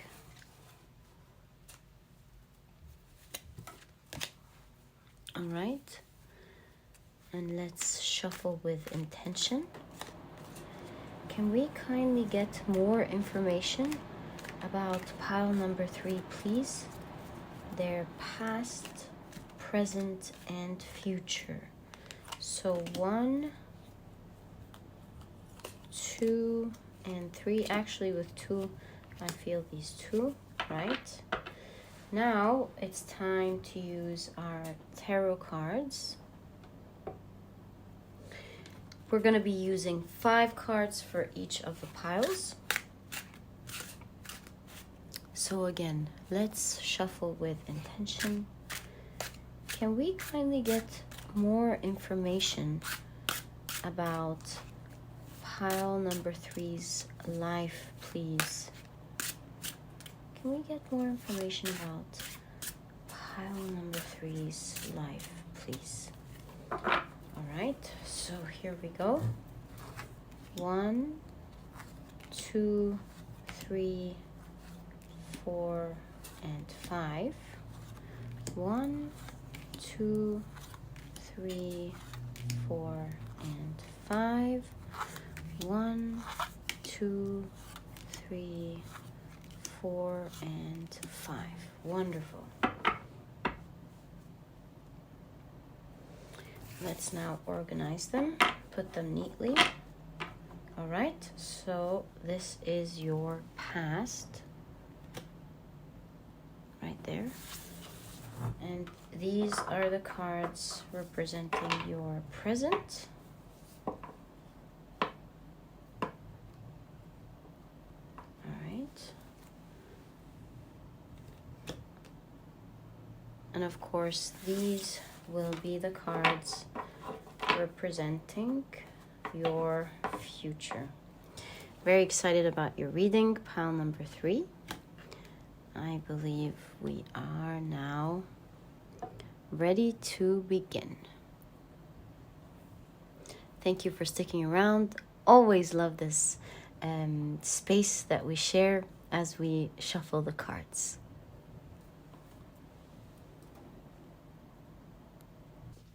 Hi, pile number 3. So you have chosen the beautiful green Aventurine.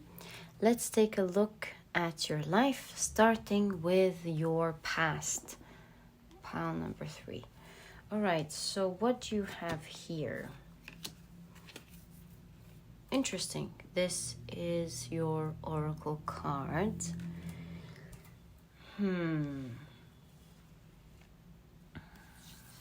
This is also, ooh, you have the sun in Leo with fortune. Okay, now I'm starting to understand what this is about. So taking a look at your past, pile number 3, it does look like you may have been living in your own bubble in the past. There was a time in your life where things were good. You weren't giving much attention to anything in the outside world because your life was pretty fortunate, as we can see here. It was going well. It's not like you didn't want to hear or didn't care. It's just that you were in your own bubble, minding your own business,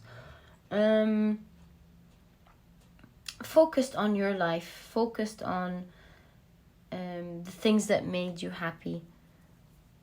It was a time of your life that was pretty good, pretty fortunate. With the sun, you might have been popular. You might have had a lot of friends. Things were looking rosy. You weren't interested very much about listening to what's happening in the outside world. And that's because maybe you had a lot to handle. Maybe you had studies that you had to focus on.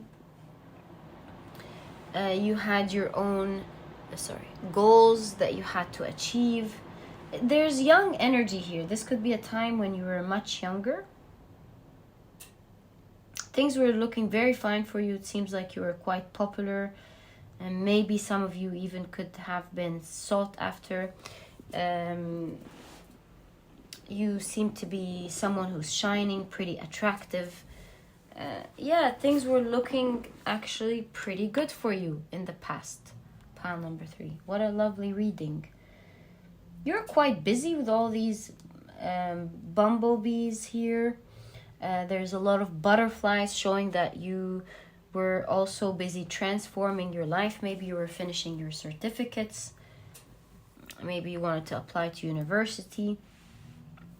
Or maybe you were changing one job to the other. You perhaps could have been focused on your own family. And you were busy taking care of you, your loved ones. And you in general felt very happy and fortunate. You knew you were happy. Pile number 3. You even have the 5th house here, which is all about self-expression, joy. Yeah, you were very focused in your life, obviously, minding your own business, taking care of you. Shutting everything out. Maybe you didn't like the news, you didn't want to listen to things that put you down in general. Okay. So you have the 4 of coins, again showing how in your past you were taking care of yourself, taking care of your home. You felt you were well taken care of by the universe. Yes. A lot of energy of shutting yourself off from what doesn't concern you. Keeping yourself safe and happy. All right. Ooh, you have the 6 of Cups. So yes, another thing that we're seeing here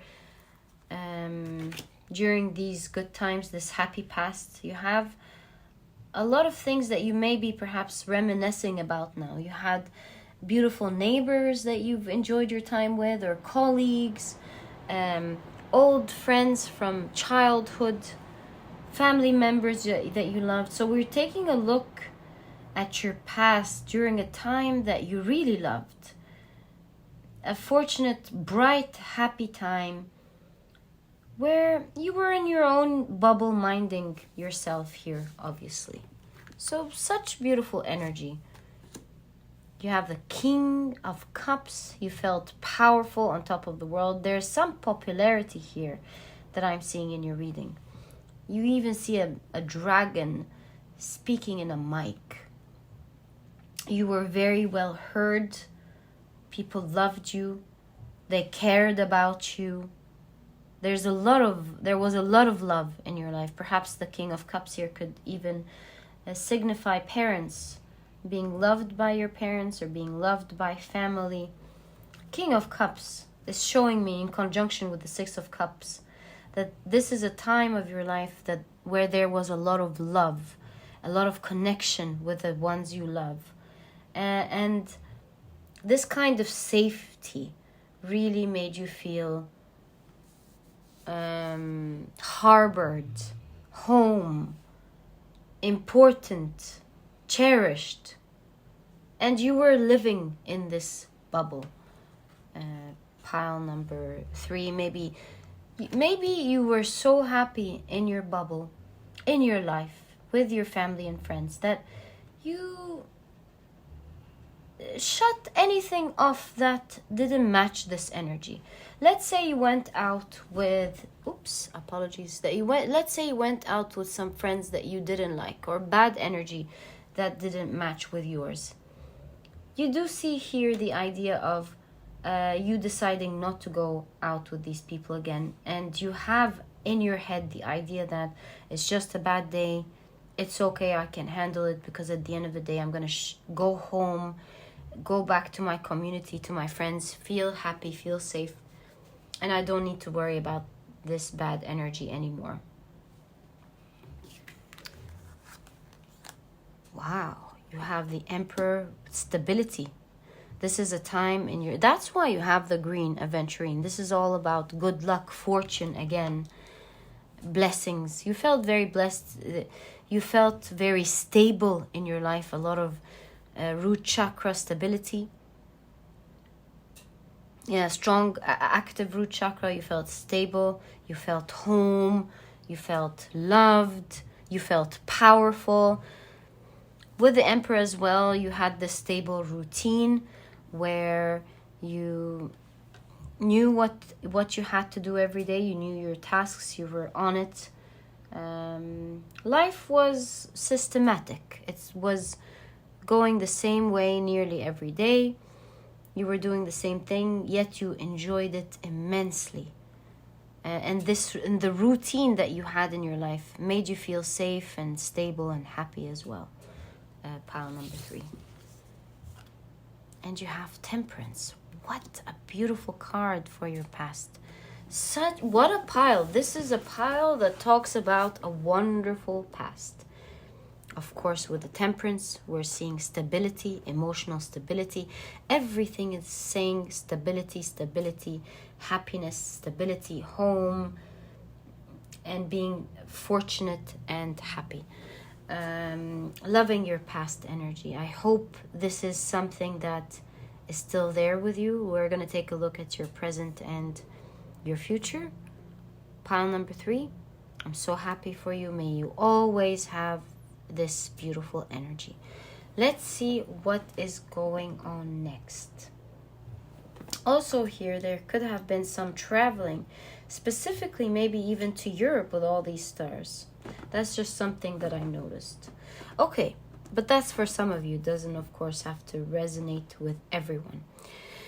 Okay, beautiful past. Let's take a look at your present, pile number 3. Okay.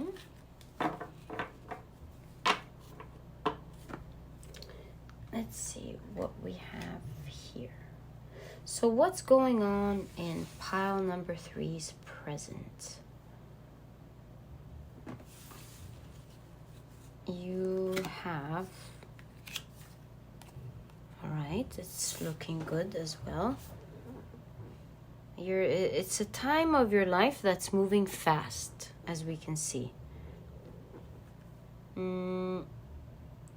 This is some sort of candy land.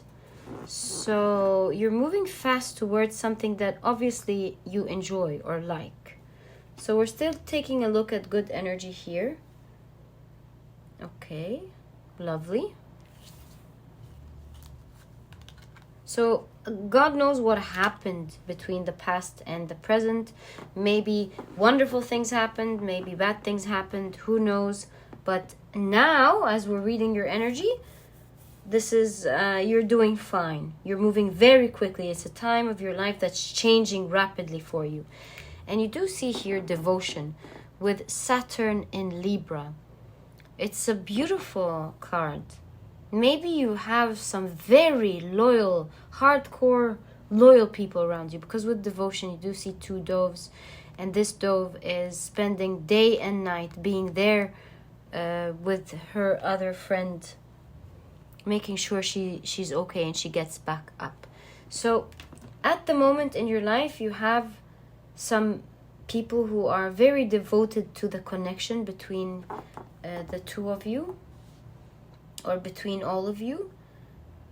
You have a lot of faithful people around you. That's wonderful, pile number 3. I'm very happy for you. You seem to be doing okay. You're going fast. Your life is going well. All right, so we're seeing a lot of this devoted energy around you again. All right. And you have Venus in Scorpio with secrets. How interesting that this would pop out.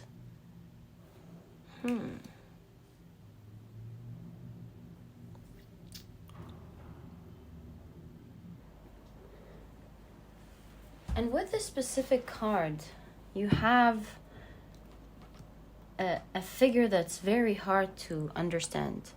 You do see a sphinx, a winged sphinx, also bearing the ram horns, showing that there are secrets, perhaps some secrets from the past. You do see a lot of knots. So currently you might be dealing with a situation with a person that is very hard to understand. You don't understand this person. There's a lot of secrets to this connection. And with you, pile number 3, it's either black and white. You're very clear. It's either you're all in a connection, or you're all out. This in between is something that you don't really like or enjoy at all. You're used to clear connections. And in the present moment, it seems like you're dealing with someone who's not very clear with you. You could be very devoted to this person, but they're not reciprocating that clarity. They're very unclear with all of these figures connected with each other. It's a different type of character that you haven't dealt with before, and you don't know what to expect with this person. Will this person be loyal, devoted, or will they disappoint you, is the question here. And with Venus in Scorpio, I do see with your energy that you're either very devoted as well, or you can completely turn on someone with a Scorpio and show them a side of you that they may not have liked to see, depending on how they choose, which side they decide to show to you. So there is a situation here, some sort of loyalty situation going on with you and someone. In general, your life seems to be doing well. You seem to be perhaps progressing in your life or your career. But is that special person here that may be causing a lot of thinking on your part to understand. It's very knotted. It might be a complicated situation, and you may not know what are their thoughts towards you. This could be your manager. This could be someone that you have a crush on. This could be a friend who used to be devoted in the past and now is not very clear. There is definitely unclarity, lack of clarity happening in your present life. Pile number 3.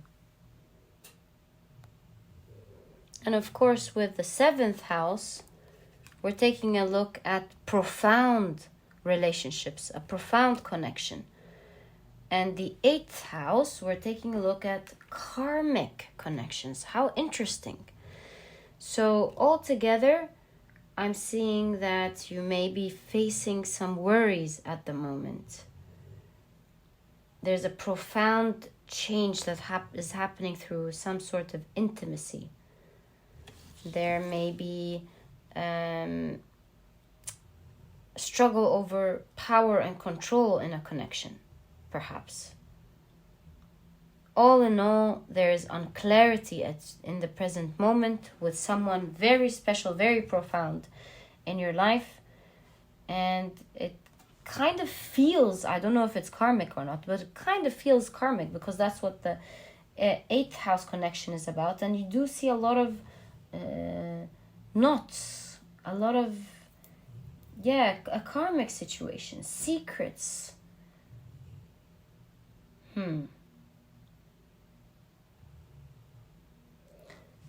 And through that phase, pile number 3, you're really discovering a lot about the pains and fears that you have that are hidden when it comes to forming deep connections.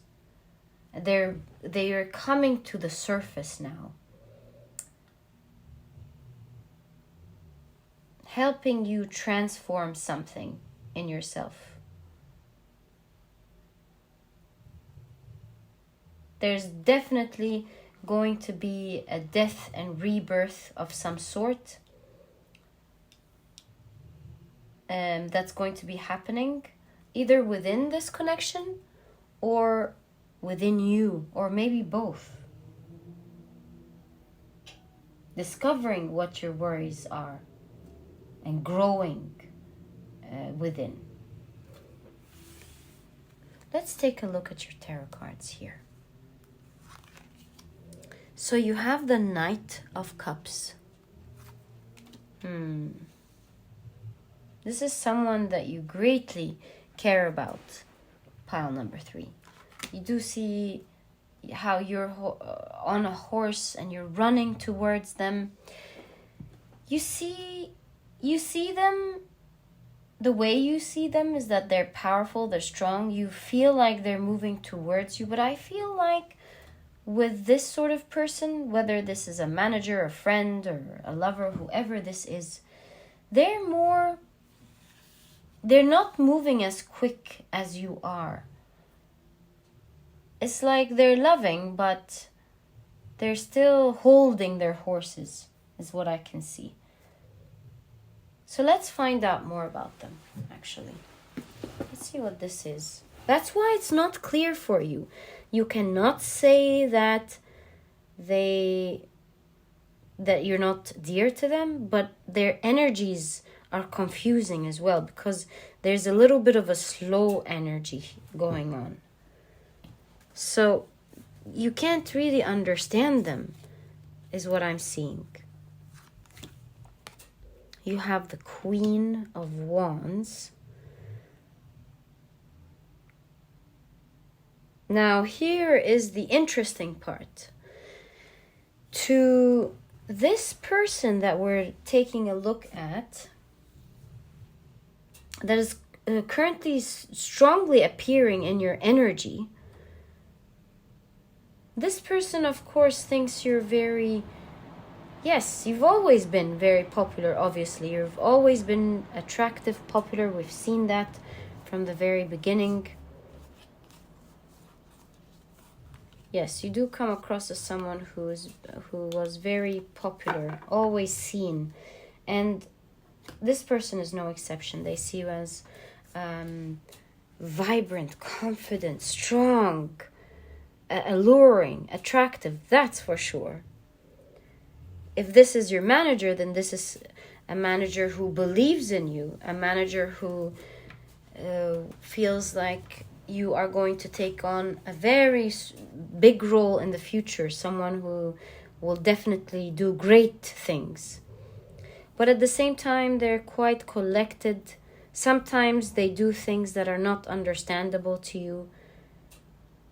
You don't understand sometimes why they would do that when they said so and so to you or about you. It's not clear, for sure. The what they say and the perhaps slowness of their energy, the unexpected slowness of the energy is really confusing you at the moment here, pile number 3. There's a certain person in your life, or maybe certain people, that are really confusing you. You don't understand why they're acting or behaving the way they are. You can't really blame them, but something is not feeling right. Something is feeling a little bit off. Something is not understandable, you know? At some point, it almost feels inscrutable as well. You have Judgment.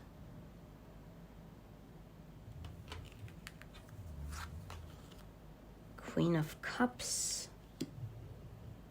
Yeah, a lot of surprises that you're not expecting from this person.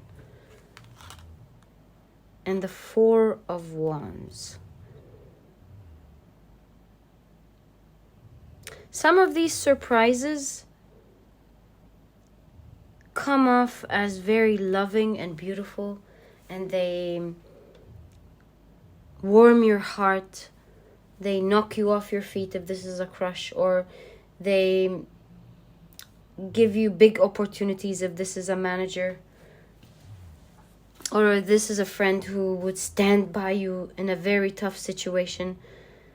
So they do really beautiful, let's say big things for you, but at the same time, they also hold off their energy when you are expect them to match that same energy in other areas, and you're seeing slow energy that's not understood, and sometimes it even bothers you a little bit. You feel like sometimes you're moving faster, you're more excited, you're more devoted and loyal. And while they do a couple of big things for you that really surprises you, that always feels like the connection is moving towards something so much brighter and nicer, your love grows immensely for this person or for this connection. You celebrate it quickly. You grow fond of this person quickly. And now you don't know sometimes. Are you doing the right thing, or do they greatly deserve this fondness because of what they're doing? And at the surface of all this, you're learning a lot about your fears, pile number 3. They're coming into the light. And there may be something that you may want to heal with connections that you're discovering. Because connections, obviously, they were always your thing. You were popular, you had wonderful people around you.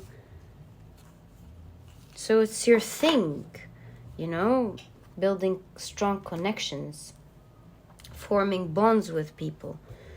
But here, this seems to be a little bit of a tricky situation that you don't understand.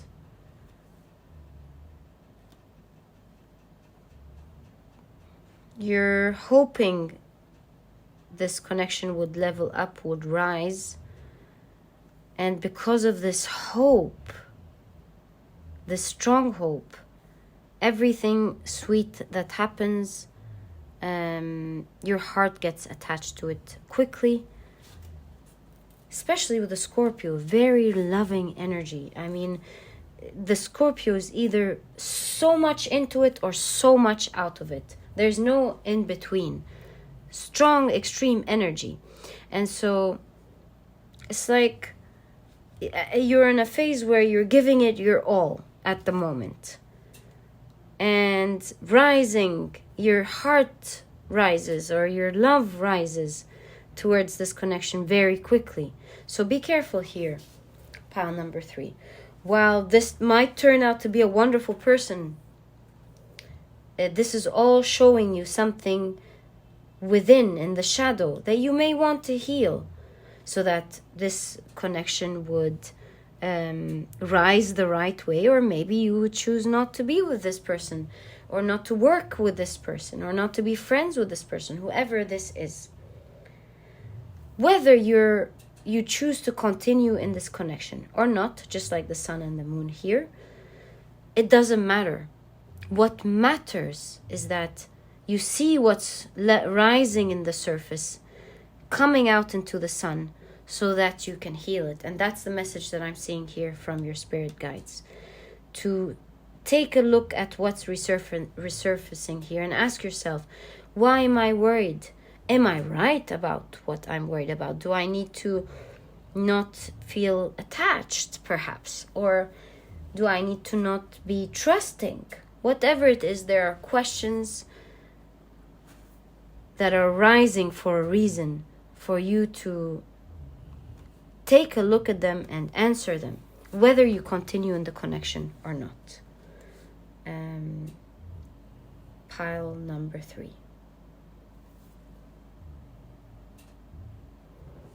So overall, I'm seeing a little bit of an unmatched energy here. Maybe more devotion from your side, quicker energy from your side than the energy that you're receiving. Is not being reciprocated. The speed in specific is not being reciprocated. The intensity as well. And while they do some intense things, it's not as devoted and as loyal as your energy. And I see also unmatched energy with reaction, with response to the good things you do to each other, where I see you rise, your emotions rise very quickly. Pile number 3. You grow fond and you celebrate these wonderful things that this person does. And it's not being, this type of energy here is not being reciprocated with this person, where they are loving, but I see them depicted as more stable, more stronger when it comes to their emotions. And by stronger, I don't mean that they're stronger people. I mean that they're, when you don't have a lot at stake, you feel stronger in the situation. That's what I'm seeing here. Pile number 3. I wonder why this connection is appearing very strongly in your reading, but that's what we're seeing here. Let's now take a look at the energy of your future. Pile number 3. All right. I wonder how this is going to go, or what is going to happen in the future. Okay. So what do we see in your future? We have 2 cards this time. Ooh, you go, pile number 3. It seems like you've won over your temptations. Kudos to you, pile number 3. Good job. Good job. So you see someone who's grown. They've learned to overcome their temptations and to think about things first before they have a taste. So you've grown and learned a lot in your future here. And remember when we said there's a learning lesson in your dealings with others. It seems like you've definitely grown and learned past your spiritual test. Good job, pile number 3. You're standing there strong and thinking first before you let emotions tempt you. Am I getting reciprocation back? Am I getting the same devotion or respect or love or speed back? Then we hold it off. We wait and we see first. Wonderful. You're not expecting a lot from others as well. You're expecting what you deserve. And if it's not there, you hold your horses. Beautiful, beautiful energy. Interesting. That came up in another pile as well. And it's showing me that you're no longer taking promises from anyone. Do you see how this rabbit has their shadow towards this person's floor? It's like, I'm coming. I'm going to be here. I'm nearly there. I'm going to do this. I'm going to do that. And as long as they're words, they're not really there where they should be, you're giving your back. You're not taking promises. You're not taking small acts of niceness or even one or two strong acts of devotion, as long as the attitude is not consistent. You've learned to hold your horses. You've learned to wait until the promises are being delivered. Because you are a very loyal person yourself. And you give so much of yourself with Venus in Scorpio. Like we said, you're either all in or all out. And when you're in, you're in. And so you deserve that type of devotion as well. You deserve that type of love in your connections. And so you're no longer taking, that's what I meant, that's what I said, what's wrong with that, any of the sort. You're not giving excuses to anyone about anyone anymore here in your future.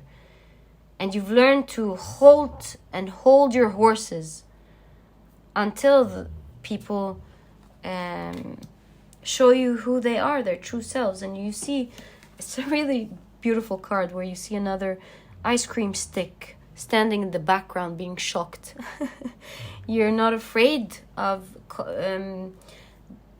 having shocking shocking responses. And by shocking, I don't mean that you're shouting or doing anything, but you can shock people now in the future with you waiting for things. Oh, what you did was wonderful. Thank you so much. I look forward to seeing you tomorrow. Bye. So it's nice, it's pleasant. You're grateful, but you're not taking big steps because someone did something lovely for you. You wait and you see their consistent behavior towards you.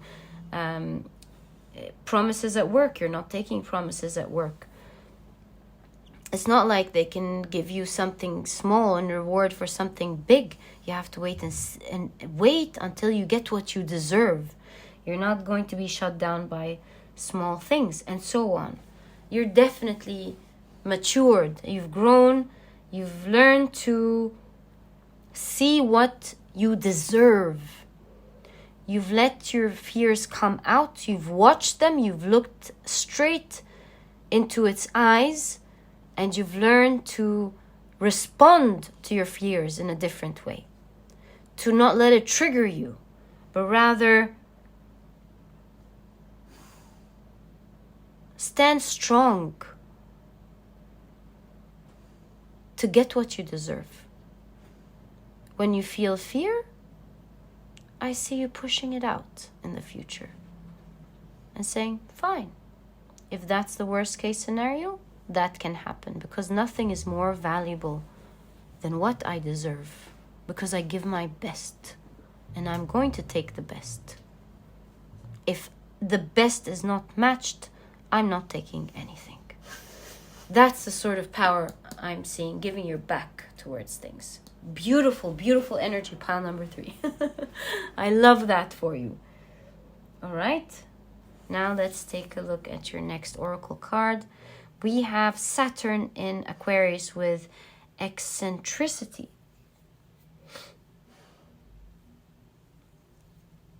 Interesting. Why do we have that? Let's put it aside for now. Take a look at your tarot cards. See why you have that.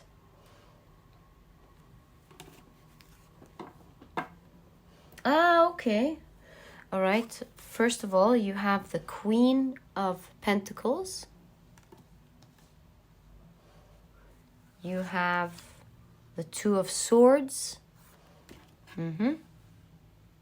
Wonderful. See, the Queen of Pentacles is very stable, very independent. Has built what she wanted and what she likes, and is comfortable in her own world. It's not waiting for someone to come and make her happy, or something or someone. You have the King of Wands. Wow, such strong energy. confidence, a lot of power and confidence in your future reading. You have the 10 of Cups in your future reading. Wonderful. And you have the 9 of Pentacles. Wow, what cards. I see you in your future with the 9 of Pentacles in specific and the 10 of Cups. You achieving your dream and making it come true. I see you very happy in your future connection. Whether this is the same person we're talking about or another one. Whether this is business or relationships, it doesn't matter. I see you very bold, very strong, very powerful. No one is pushing you around in any way. And so you're forming strong connections in that tricky area that you're facing in your present. You're achieving your dream. You're making your dream happen with the 9 of Pentacles here. You're living the dream. And we can see here the shift in energy with the 2 of Swords. Now, you know your worth. You know what you deserve. And you take the time to think about what others do to you, whether good or bad. If you see something bad, then you take it as a red flag and you don't allow it. And also with the good, you do see, is it worth, is this good act worth the trust that I'm going to put into that person? Are their actions consistent the way that my actions are consistent? Is their beautiful response reciprocating the beautiful act of kindness that I have done, or the beautiful act of devotion or work that I have done? And so this way, you're being fair to yourself as well as you are to others. Pile number 3. And with the Saturn in Aquarius, with eccentricity, again, you're seeing yourself dealing with difficult people. Remember when we said karmic connections? You have the Sphinx with the wings. You have a mermaid with some dragon legs, and Labricorn, is it called? I forgot the name. Lapricorn. Okay. Again, dealing with difficult people, dealing with people that you don't understand. Now you've mastered it. Now you've learned how to deal with someone who's not clear with you, who might seem like someone who's not that you can't understand, with secrets and eccentricity. It's just people who are outside the norm of what you know, of the sort of people you've experienced in your life. And now you understand how to deal with that energy. Are they reciprocating what you're giving? Are they dealing with you in the same kindness that you are? You've learned now so much. So this is a card that's coming in to confirm that we're taking a look at the same either person or the same type of people, where you've grown now. You don't allow these sort of people to take control of you or to give you false hope or false promises in any way, shape, or form. You've learned to give your back towards that energy and only give it in if there's reciprocation, there's love, and there's mutual power in terms of the emotions that they're giving back to you, just like you're giving to them. Pile number 3, because with the peacock feathers here, I'm seeing you're a very unique person, especially when it comes to connections and relationships. You're unique because you shine everywhere you go. You're popular. You're wonderful with everyone. You're a dream for anyone, really, whether this is a company or for your friends or even in romantic relationships. And so you should be getting what you deserve constantly. And that is the only thing you're allowing in the future. You're now with the green Aventurine, allowing good luck and fortune to come into your life. Your dreams come true are happening in terms of your connections, especially the difficult ones, because you've won over yourself. You're not waiting to win over others. And winning over yourself makes you unbeatable. Does not ever allow you to be prone to anyone who's not clear or is here to play games in any way. Pile number 3. I'm so proud of you. Great job on your growth that's happening here in the future, which means you're starting in your present. All the best of luck with that. Pile number 3. Have I loved your reading? I hope you've enjoyed it. And if you have, please give me a thumbs up. Subscribe to the channel so that you never miss a reading that I upload. Don't forget to click on your notification bell. And don't forget to check my productivity book. You might enjoy it. It's small, straight to the point, and it has all the key secrets and advice to becoming a productive person right away, and so you won't procrastinate on reading it, all while enjoying being a productive person. If you're interested in that, you'll find a link to my book down in the description box. Please don't forget to check it out if you're interested. And pile number 3, I'll catch you in the next reading. Bye. Hey, pile number 4. If you love the shuffling and card picking process, I left this part especially for you. And if you're also interested in any of the decks that I use, I always leave them down in the description box for you to check out, should you want to. Okay, so the way we're going to be doing this reading is that we're going to be dividing them into 3 piles for past, present, and future. So let's start with our first deck. I see one popping out. Past, present. I see this one as the future. Wonderful. Okay. Let's take our next Oracle deck. And again, shuffle with intention. Can we get more information, please, about pile number 4's past, present, and future, please? So 1, 2, and definitely 3. Wonderful. All right. Now it's time for our tarot cards. Let's put your beautiful crystal here. And let's shuffle with intention. We're going to be using 5 cards for each phase. So can we kindly get more information about pile number 4's past, present, and future, please? Thank you. All right, so 1, 1, and 1, 2, 3. I feel this one right there. 4, 4, and I feel this one. Oh, yes, 4. Wonderful. 5, 5, and 5. Weirdly enough, I feel this one for the future. Right.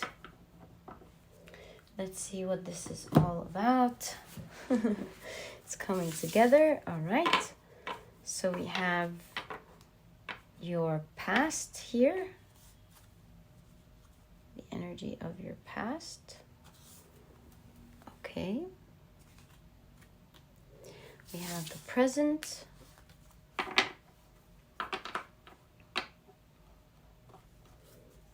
Okay. And we have the future.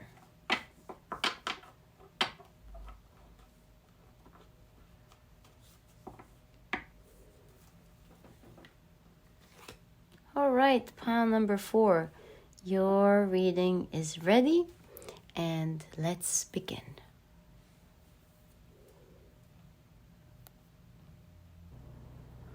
Hi, pile number 4. So you've chosen the beautiful Tourmaline quartz. Isn't it beautiful? My goodness. Anyways, let's take a look at your cards and see your past, present, and future, starting with your past. Okay. Interesting. So this is your card depicting some point in your life in your past. I do see here we're taking a look at a time where you've given so much of yourself to others, pile number 4. Sometimes to your own detriment. And sometimes you've taken what you personally needed and you've given it to others. Maybe you had not learned yet the power of saying no, I can't do that. And in general, you seem to be very loving. You have your hands on your heart. And so you were very giving and loving to others. But sometimes you lost yourself doing that, pile number 4. Sometimes you might have put other people on a pedestal, and you didn't know you were doing that at all. You didn't think about it this way. But the fact of the matter is, you have at some point in the past. And it caused a lot of hurt. There was a lot of hurt. Pile number 4. Let's find out more about that.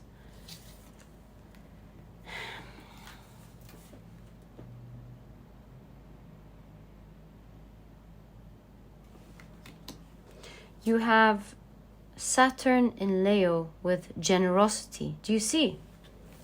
You've given so much to the people around you.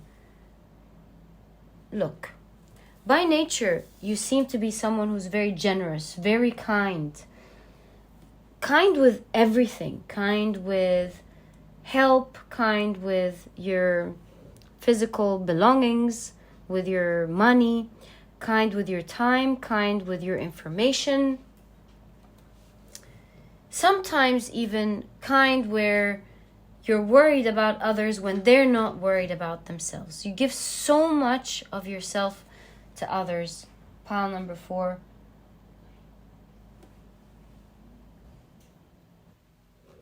With love, with passion, but also with the 5th house here, this is taking risks, meaning that, sometimes it's not about you looking good. Sometimes you take the risk of having people say no, thank you, or hurting yourself, but you still want to help, or you wanted to help. With the 5th house is also approach to parenting. So you might have been mothering others or fathering others, parenting others without meaning to again, because you care deeply about them. That's something that no one can take away from you. What you may wanted to heal here in the past is you taking care of you as well as you were taking care of others in the process. Pile number 4. So I wonder why we're taking a look at that part of your past. Why is Spirit showing that to us? We'll find out together. So, wow. So you have no thingness. Do you see? This is the Hierophant, of course. So we're talking about a big lesson that you might have learned. You see, you have the dark with both cards right next to each other. Both of them are black cards where things weren't clear. And with the Quartz Tourmaline, now again with the black, The tourmaline quartz is a crystal that is very powerful for clearing out negativity. So that's why we have the Hierophant. There's a lot of learning. It clears negativity from your energy field. It restores and balances, let's say, washes your aura, taking away any stagnant energy that may have been happening. Such a powerful, beautiful, beautiful stone. And so we're taking a look at a time in your past where there was so much learning that you needed to go through. Because here I'm seeing some confusion where, but I want to be a kind person, but I want to be a generous, giving person. What's wrong with that? Why am I being punished from life or the world or the people around me for being such a kind, giving and generous person? And that's not where the problem or the issue was. The learning lesson, at least, was. The learning lesson was all about giving yourself too, which means that if you were to give to someone who is not treating you kindly because you care about them, because you're worried about them, but they're not even worried about you, then that was a problem because you're hurting yourself. If you're going out of your way to the extent where you may have forgotten about your needs, sometimes it's because we don't want to hurt other people and say no, but we hurt ourselves along the way, and so on. These are some examples of how it's not about the generosity. That's the beautiful part. It's about how it's done rather than what is done. Pile number 4. Wow, you have the 5 of Swords with comparison here. Yeah, with the comparison card, with the 5 of Swords, I feel like it was all or nothing. There wasn't in between here. And it's in the between that is so crucial. It's not black and white. It's not the opposite of you giving is not you not giving. The opposite is giving, but making sure that you're all right, that you are okay, that you are taken care of in the process. Sometimes, you know this expression, biting the hand that feeds you. So sometimes you could be giving your all to other people, and then you feel like they were biting the same hand that was there to help them. Or you helping others, but at the same time feeling like you wanted to say no. You wanted to say, but I have other plans, or I don't feel like doing that. I don't want to do that. I have other things that I wanted to do for me, or if I do that for you, then I won't be doing it for myself, or it's unfair for me. And so what we're taking a look at the past here is how Spirit wanted you to manage your generosity. It's not whether you should have been generous or not, which might be a strong question that you asked yourself. Maybe with all this pain here, you're asking, did I do the wrong thing? Should I not have helped? But I want to be generous, you know? There's confusion here. Comparing, should I have not helped? But that's not nice. That's not who I am. Should I have helped? But they're taking me for granted. What do I do? There is the sort of troubled energy that is going on in the past. Pile number 4.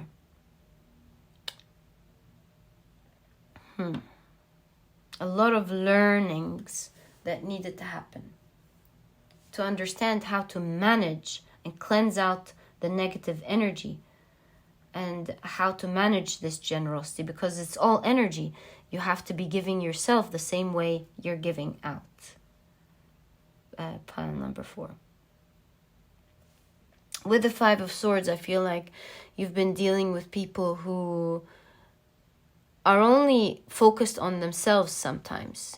You might have attracted to you people who are very selfish, thinking they can make use of your generosity when you really did it from the heart.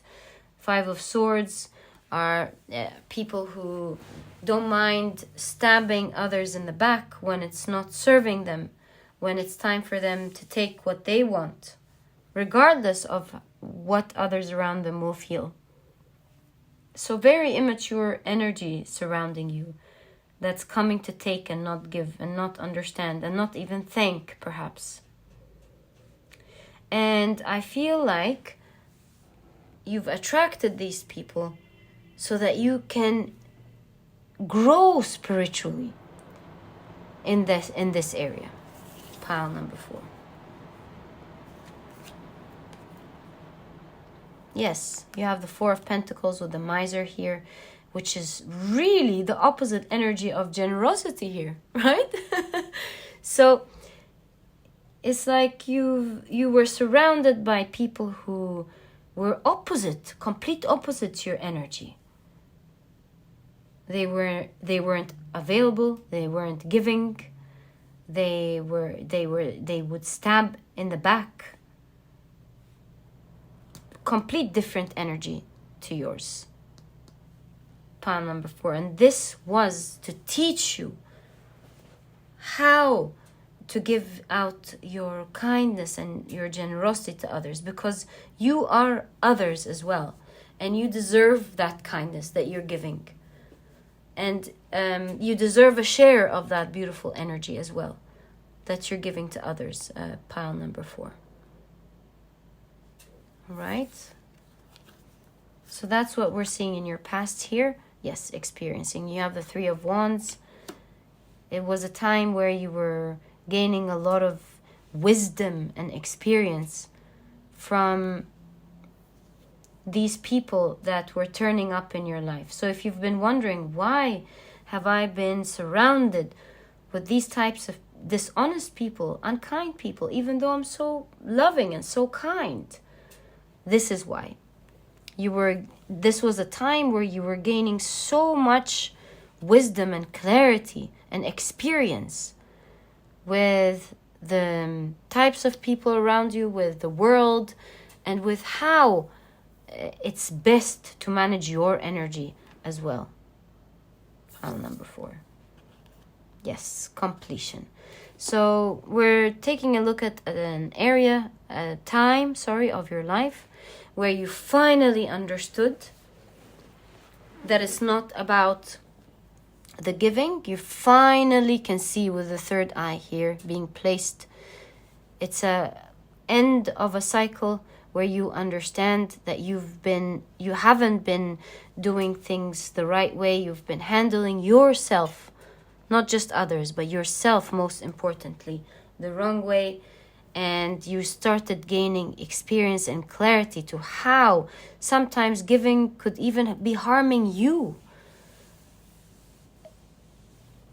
How it could be very disappointing, how it could be, it's like you were stabbing your own self in the back or in the heart without realizing it. Pile number 4. My God, what a time, huh? That must have been very, very painful. Pile number 4. I'm very sorry about that. You must be a beautiful person. Let's take a look now at your present energy and see what you've learned with the Hierophant here, where you're at in your journey, and why Spirit chose to show you this specific lesson here in your past. Let's take a look at your present.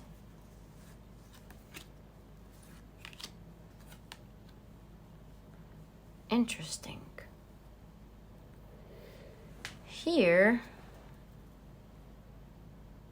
we see distractions, don't we? We still see you in the present energy helping people out, and that's never going to change. And kudos to you for not changing that. Pile number 3. I see with the Tourmaline Quartz and your card here, there's clear energy. Remember, it was all black in the past. We see gray now. So we see your aura being cleansed. We see you clearing out this negative energy at the moment in your life, while still helping others. But I'm also seeing distractions. So let's find out more here. Why are we getting distractions? Interesting. You have Jupiter in Taurus with status. So at the moment, pile number 4, I see you holding yourself in high regards with status. I see you making sure, that's why there's the gray and the clearing of energy. So you're learning a lot now, and now you make sure that you respect yourself just as you respect others. You put yourself in high regards just as you do to others. So good for you, pile number 4. Good for you. And did you notice we have 2 twice? So we're talking about the second house here. And the second house is not just about material positions and possessions, but it's also about self-worth, which is wonderful, because you have the Jupiter in Taurus, which is all about status, just like we can see, of course. Putting your self-worth, putting yourself in a very good position. Good for you, pile number 4. You must have learned a lot, and that's why you had the Hierophant in your past reading. You have come very far. You should be very proud of yourself. Okay? So you have the 3 of Pentacles with guidance. You've been getting a lot of guidance, obviously. Perhaps from your spirit guides showing you the way. You're really loved here. You have such beautiful energy. I'm not surprised. And the universe was really putting you through these tough situations so that you can learn with the Hierophant here. You've been getting a lot of clarity, gaining clarity and getting guidance on how to deal with others, but especially how to do that while dealing with yourself the right way. Pile number 4. You have the 9 of Swords with sorrow. The 4 of Cups with turning in. The 10 of Swords with rebirth. And the 2 of Swords with schizophrenia. Interesting.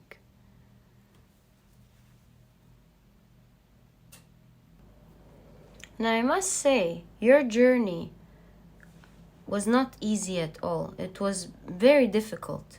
Your journey to learning to... your journey of learning to command respect and to make sure that you're giving, which is something that you'll always do, is fair to you, that it is done with respect to you, is always there. That this element is always there when you give. And so to create this balance with the 2 of Swords here, you've went through a lot, but now you've learned. You've learned something very significant.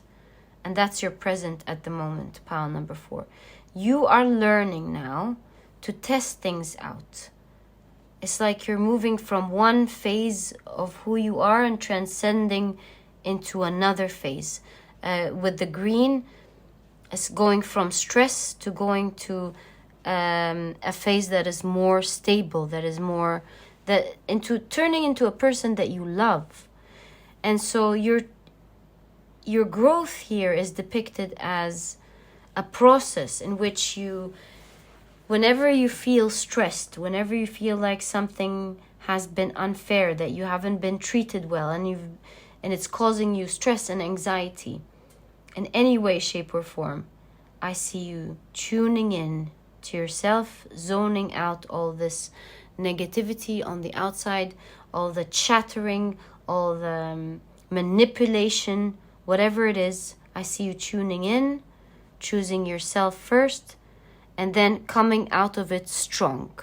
Deciding as you think about it, is it worth it for me to help out? Is it worth it for me to stay in this connection? Is it worth it for me? Do I allow this to happen to me? Or should I respond in a different way? And so on. I see you now doing things differently. You don't ignore the red flags anymore. You don't ignore the things that are stressing you out, which is depicted in red here, as well as this side of the past. This side of your card. Whenever you're stressed out and realize that things are going to go wrong, you take now the time to tune in, to calm down, to think about it, and see how you're going to respond to it. And with that, you don't care about what other people are going to say. You don't care about what other people are going to think, if it's going to hurt them or not, because now it's about you. And whatever decisions you take, I see you following through it. Pile number 4. With the camel here, it's like you were very patient in the past. And patience here is not really depicted in a good way. Tolerance is the word I'm looking for. You were very tolerant of things that you should have never tolerated. And that's changing in your present. That's what you're working on. Where you're no longer tolerating things that make you feel on the edge of falling, that make you feel unsafe, that make you feel stressed out, that make you feel like you're stretching yourself too thin for someone, or that is disrespecting you in any way. You're no longer taking that type of energy. You tune in, you think about it, and you go, okay. So I see myself now falling into the same pattern, and I've learned from the past that this leads to only heartbreak for myself, and so I'm going to be doing things differently this time. I'm not going to be responding the same way I used to respond in the past. This time, I'm going to be taking care of me, and I'm going to rise with power. And I'm going to make sure with the flute here that I say it nicely, of course, but I say it powerfully at the same time. So no means no. Or I did not like the way you responded to what I have done, without being afraid of what other people are going to think or say, because you are in the right. And you deserve to stand up for yourself, whether anyone likes it or not. So you're going through a beautiful process here in your reading, pile number 4. And that's why your aura has been cleansed. You feel like I see you clearing it out beautifully. And not losing your essence all at the same time. Not losing who you are. While you still suffer a little bit with being distracted, meaning sometimes you get lost in the moment and you don't know, and you forget a lot of the things that you've decided not to do. That you're still working on, but it's becoming stronger. You're now understanding how to tune in more often, which means that you don't allow yourself to get caught up in the moment and feel too happy where you lose your groundedness and your balance, and let others take advantage of you during that moment of perhaps hitting back or asking you in a surprising way to do something that you don't want to do because you've let your guard down and you're feeling happy, for example. And so you're learning to tone down these distractions, meaning to experience emotions but not to let them get out of hand, where they're coming from a place of being triggered, too happy, and not coming from a calm place that is not triggered but also happy.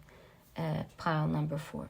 So you're learning a lot, you're gaining guidance, you're getting guidance every day on how to maneuver through this, how to become stronger while never losing who you are at the same time. Beautiful, pile number 4. All right, so now let's take a look at your future. Let's see what's going on here with your future. Okay. What is in your future, pile number 4? I wonder. Oh, so this wants to come out first. What is that? Wow, you have Jupiter in Libra with negotiation already. We have the sun and the moon. I see you achieving balance. With negotiation, especially with Jupiter, because Jupiter is a very lucky planet. It's wonderful having Jupiter in a reading, especially that it's signified all over your reading here as well. It's highlighted is what I want to say. And so with Jupiter, I see that in the future you would have totally solved this, especially that in the present you already have a lot of status, a lot of respect. You've gone a long way, my dear friend. And in the future, I see you with negotiation. It's really showing me that you're capable of speaking to people, negotiating with them, speaking with power, being bold, saying what you want, expressing your ideas with boldness, while keeping the beautiful side to you. So you're doing it with so much elegance, with so much eloquence, but it's very strong. You've learned how to talk, how to negotiate with others. You've learned how to push your point across as well, just as you listen to others.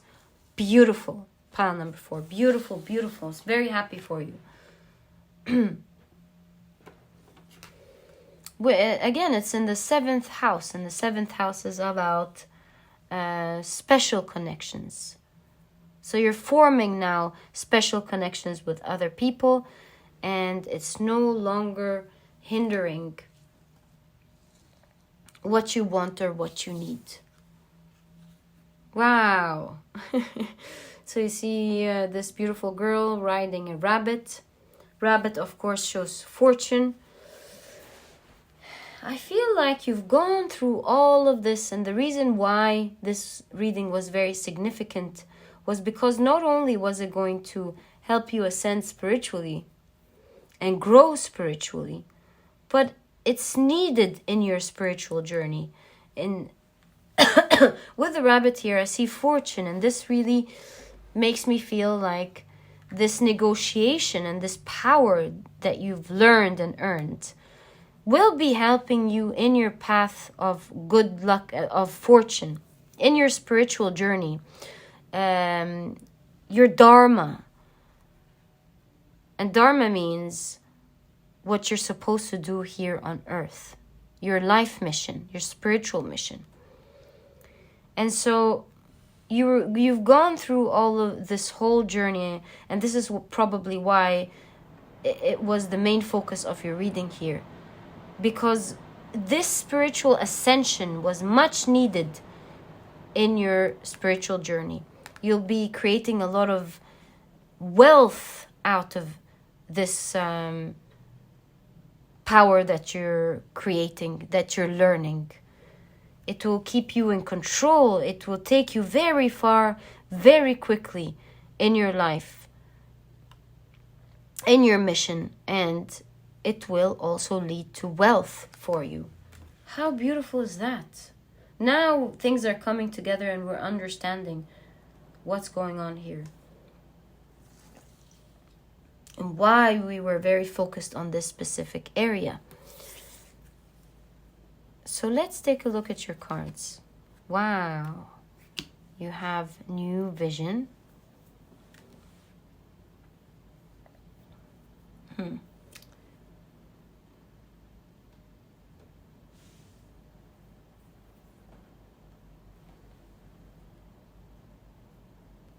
Which is the hangman, and you can see with the new vision that you've changed your perspective, and your whole life has changed as a consequence.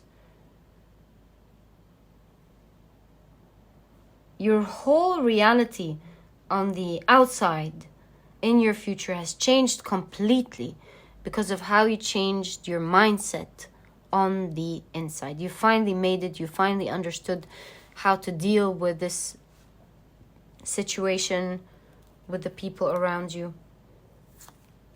Wow, see, you have the Wheel of Fortune with change.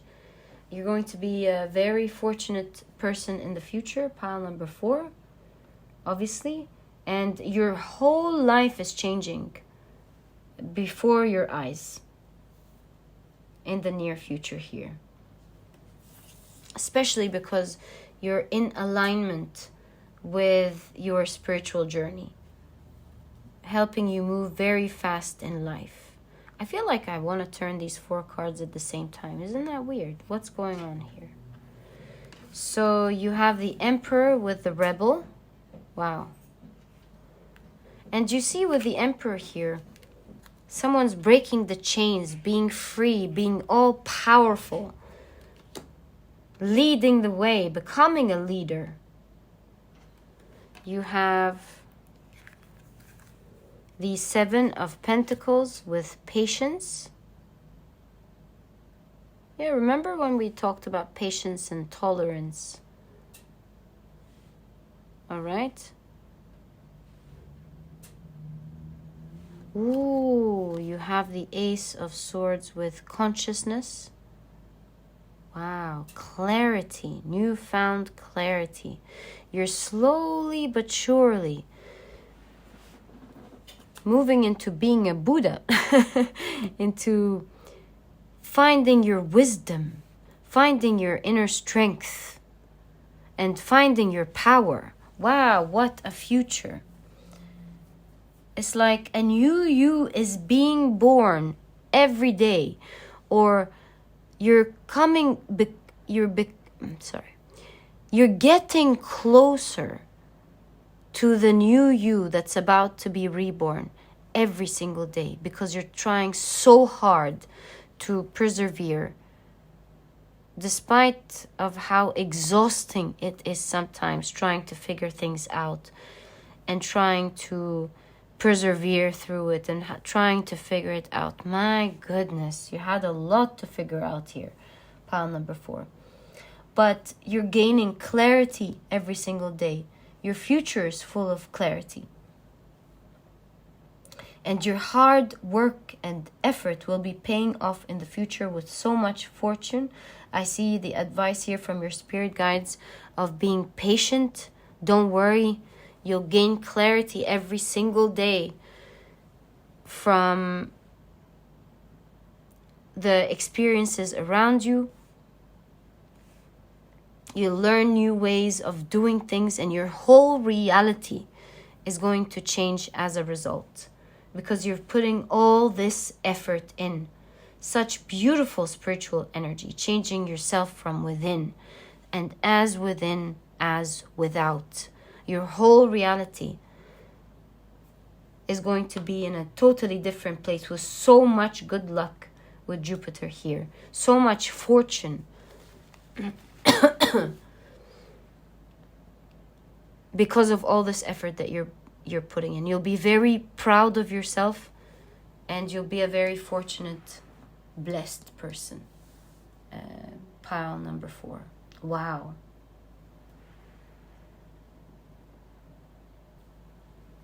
And I can't help but see the Buddha here, where you finally cleansed your energy, your third eye has opened up. You've gained so much wisdom, where in the past you had so much to learn with the Hierophant here. So much to understand. You started from really being confused and not knowing what to do to being a Buddha who is strong and powerful, yet very graceful. You've balanced it out in the future, my dear pile number 4. And boy, is this, all this learning going to bring you some very strong fortune. My goodness gracious. Your story is beautiful.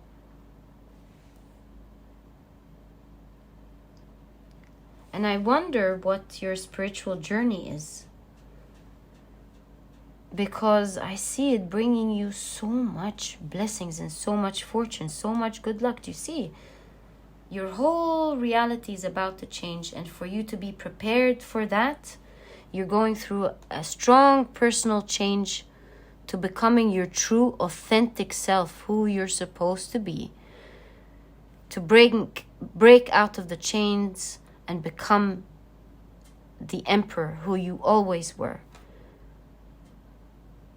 But an emperor that is not chained anymore. An emperor that is all powerful, ready to tackle and conquer the world with their strength and their grace. Strength and grace. What a combo. Pile number 4. What a combo. I wish you all the best of luck, my dear pile number 4. I have enjoyed your reading immensely, and I feel privileged to have done this reading for you. Thank you for allowing me to do it for you. And if you've enjoyed this reading, please give me a thumbs up.